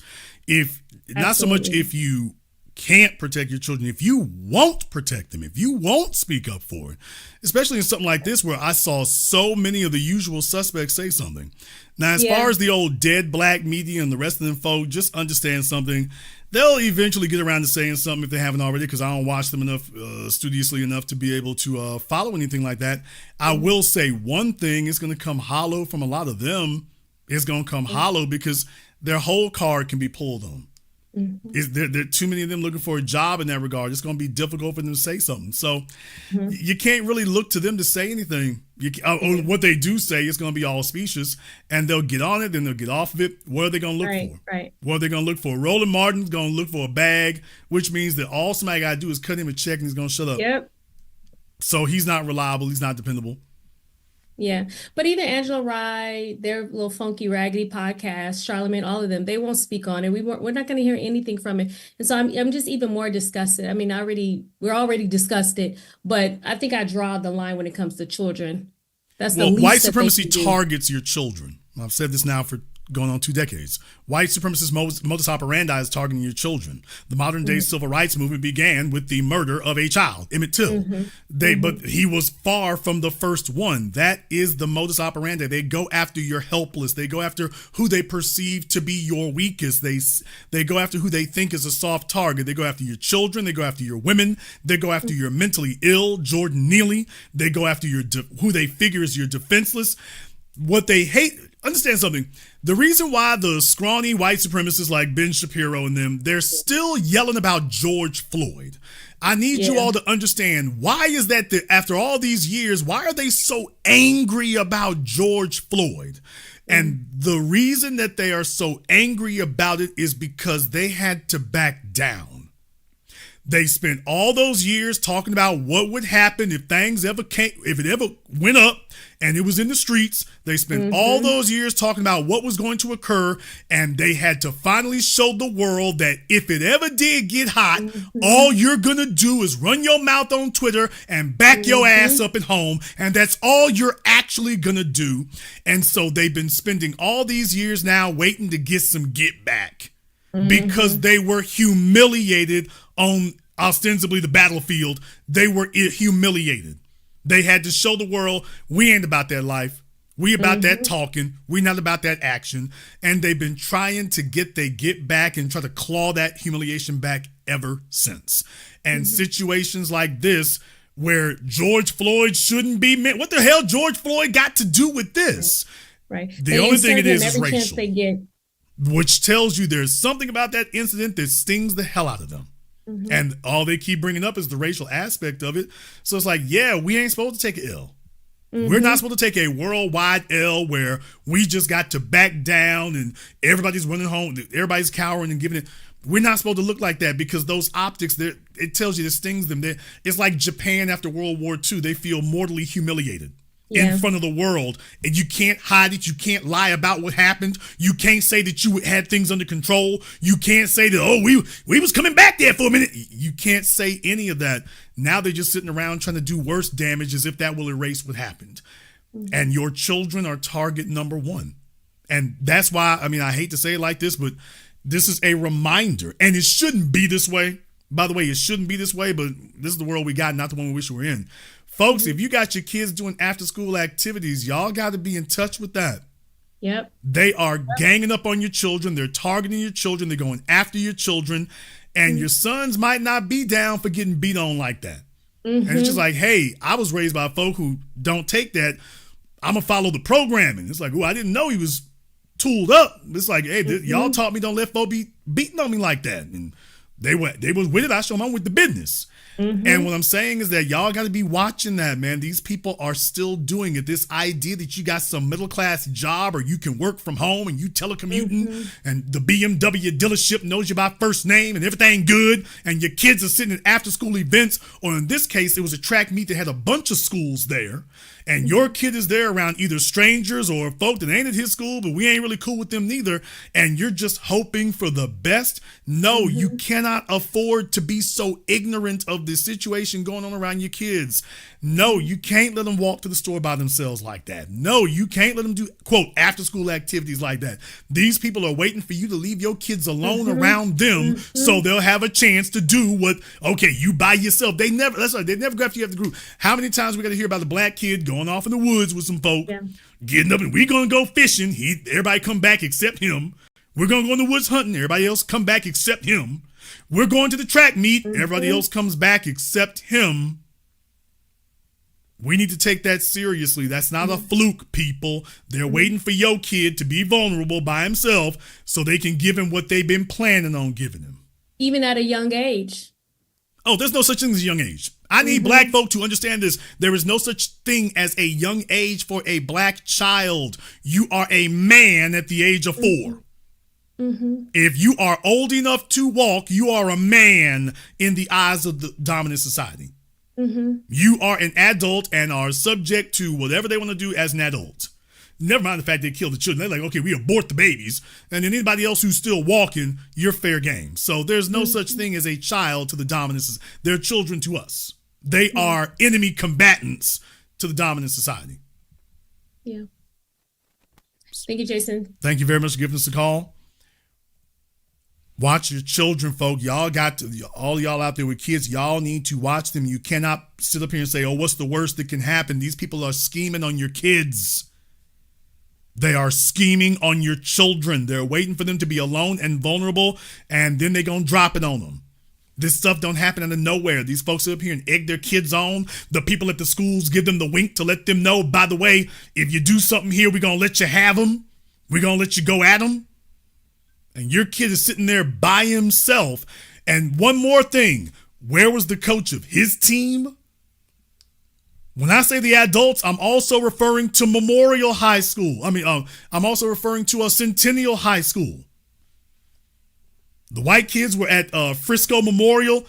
Anthony was at Centennial High School. Where were the adults from Frisco Memorial? But also, where were the adults at Centennial? Where were they? I'd like to know how many of the other black athletes were out there. I'd like to know. Let me go ahead and see if we can get MB up here on Zoom. Let's go ahead and see if we can get MB up here on Zoom. MB, I can give you a couple of moments here, and then we're going to have to move on. So MB up here on Zoom. Waiting for MB to get that connected. Okay, there you go. MB, what's on your mind? Hey, big bro. Thanks for having me on, man. This is a great broadcast as always, man. Yo, you made a great point regarding earlier when you talked about how, the whole craziness about precedence that's been set already by what's his name, Rittenhouse, and how Europe's already a precedent where he's breaking state laws or whatever, carrying a firearm, he probably should. Federal laws. That's a straw man purchase is a federal law. That's not, it's not just state. Straw man purchase is a federal offense. Yeah, so we're talking about that, and folks over here like, oh, he's breaking school rule. What school rules to federal? You said federal law. What school rules to federal laws, bro? Like, come on, man. Like, my point though is that we've all seen the signs. You can't bring firearms on school campus. Nah. Most likely, it's a law you can't. I'm pretty sure in Texas, it's a law you can't bring weapons on the school campus.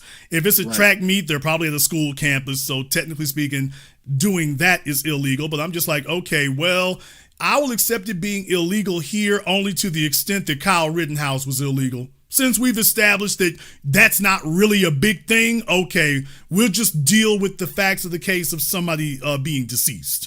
But the weapon is no longer an issue since you've proven to Kyle Rittenhouse that you will disregard the weapon. Therefore, keep that. Oh, but you did that in Kyle Rittenhouse, George Zimmerman, and everything else.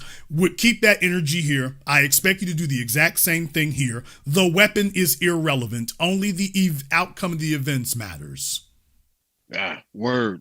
And I'm also leaning on the fact that, with that address, what's good enough for Zimmerman, what's good enough for Daniel Penny is good enough for Lil Carmelo Anthony, man. Like, all right, this precedent's already been set, but this just seemed like another case of we white and we say so. So nah, forget about all that. Those are different. Those are different circumstances. Forget about the fact that one thing played over the course of a man getting choked out over the course of a few minutes over him just spazzing out, acting crazy like any other homeless person that we know when we see in the subways. Nah, we white, we say so. No, those are different. Those are, you have to weigh the circumstance. Like, out of here with all that, man. So and my other thing I want to say about this is, like, I bet where are like the supposed defenders of black folk? Where like the NAACP? Where they asses at? Where they asses at? And there's a chapter I'm sure down there in Texas. Where the hell are they at? Where like. I mean, basically waiting on us. I have a feeling here, and soon you'll probably hear a little bit more there. But remember, we're the ones who drive the events. The white supremacists were hoping to sit up here and make this a sleeper event that they could go ahead and have a little private lynching. They were hoping about that. They were hoping for that. So now that it looks like that's not really going to be what it's going to be, that's going to be a different matter. That's going to be a different matter. So just keep your eyes and ears open for that. They're going to weigh in, but there's not really a bag to be gotten here, which is what the NAACP is all for now. That's what they're all for now. Yeah, well, you know what? I'm glad that great folks like you was on top of it, man.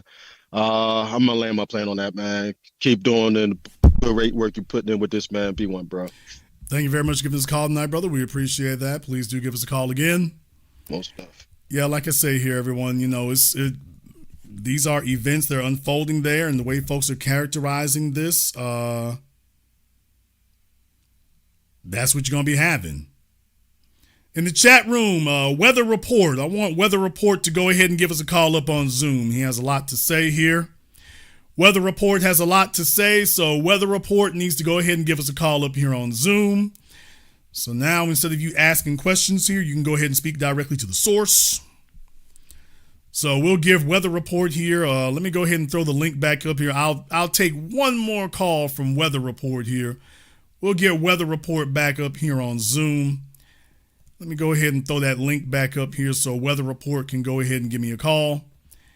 So Weather Report, there you go. Weather Report, there's the link for it. So you got a couple of minutes here to go ahead, sit back, smile, and dial. Okay, Weather Report says he ain't calling buddy. In the words of Damon Wayans, I am not your damn brother. And deal with it, nigga. In the words of Damon Wayans, I am not your damn brother. I'm sure not your buddy. Not your buddy, your friend, your pal, your confidant, your comrade. I ain't nothing. Don't kid yourself. And by the way, I got the weather report for you. It looks like stormy skies all over the place for you, buddy. Yes, sir. I got the weather report for you. You getting blown, tornado coming through, blowing your ass clean up out of here. Oh, I got the weather report for you, and it don't look good. Yes, sir. I've seen your your 7-day weather forecast this week, and it don't look good. Oh, it looks downright terrible. Oh, you better not look at the 7-day forecast. It'll just give you bad dreams and depression. All right, we got the iPhone here on Zoom. Let me see here. iPhone, what's your name? Turn off your speakers.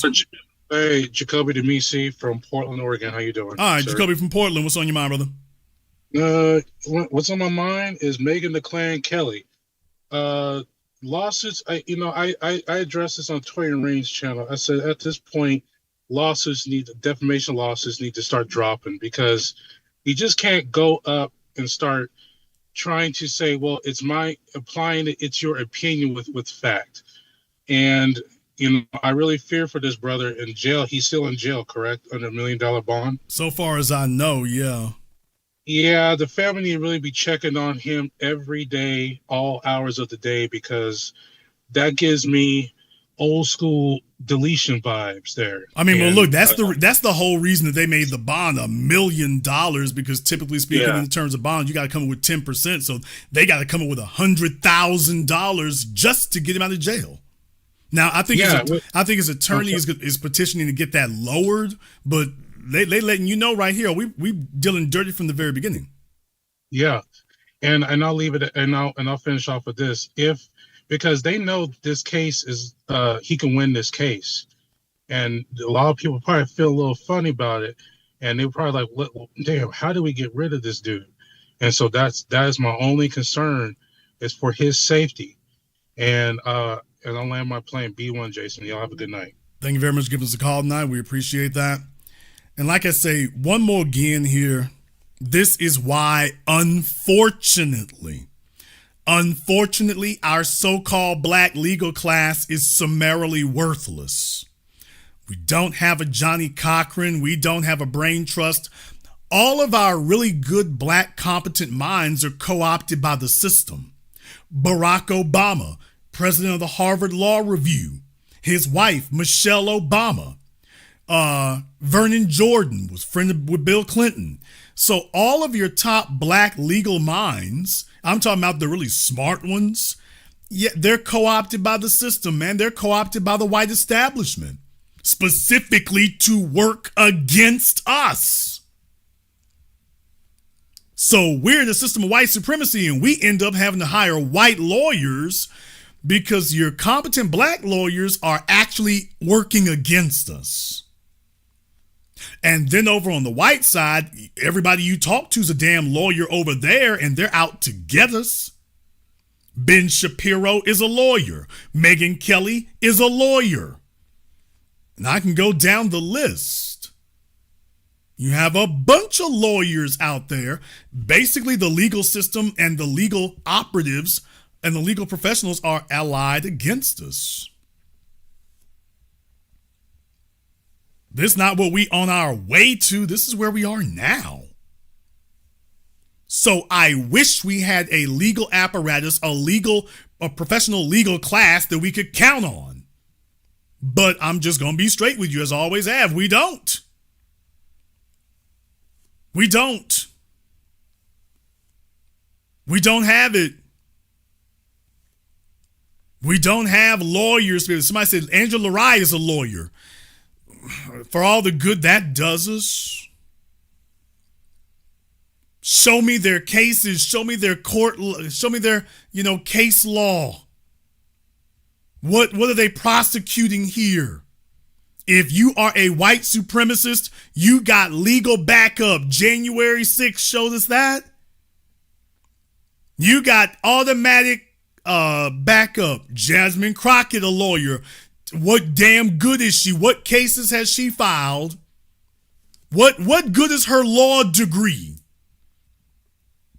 What cases have they filed? What cases have they pushed? Who are they defending? Can we name any good they've done with their degrees? This is what the hell we get. So I want y'all to know, one of the reasons that we're in this situation right now is because of that. All these so-called damn lawyers we got, and they're worthless. Worthless. Kamala Harris. Folks, Kristen Clark will be here all damn day. We'll be here all day. Star Jones. Come on now. Sunny Hostin. But running her damn mouth. Bumping her flabber lip gums. We'll be here all day. What we do know is we can't trust any of them. None of them putting in no work. We got stuff happening all over the damn place, and none of them are putting in any work. So whether they're high profile or local low-level lawyers, ain't nobody putting in no work. So this is why people think that they are free to attack us with impunity, because they can look and see, oh, you ain't got nobody blocking for you. You ain't got nobody defending you. Not anybody competent. The competent people, oh, they're on the payroll for us. They're on the payroll for us.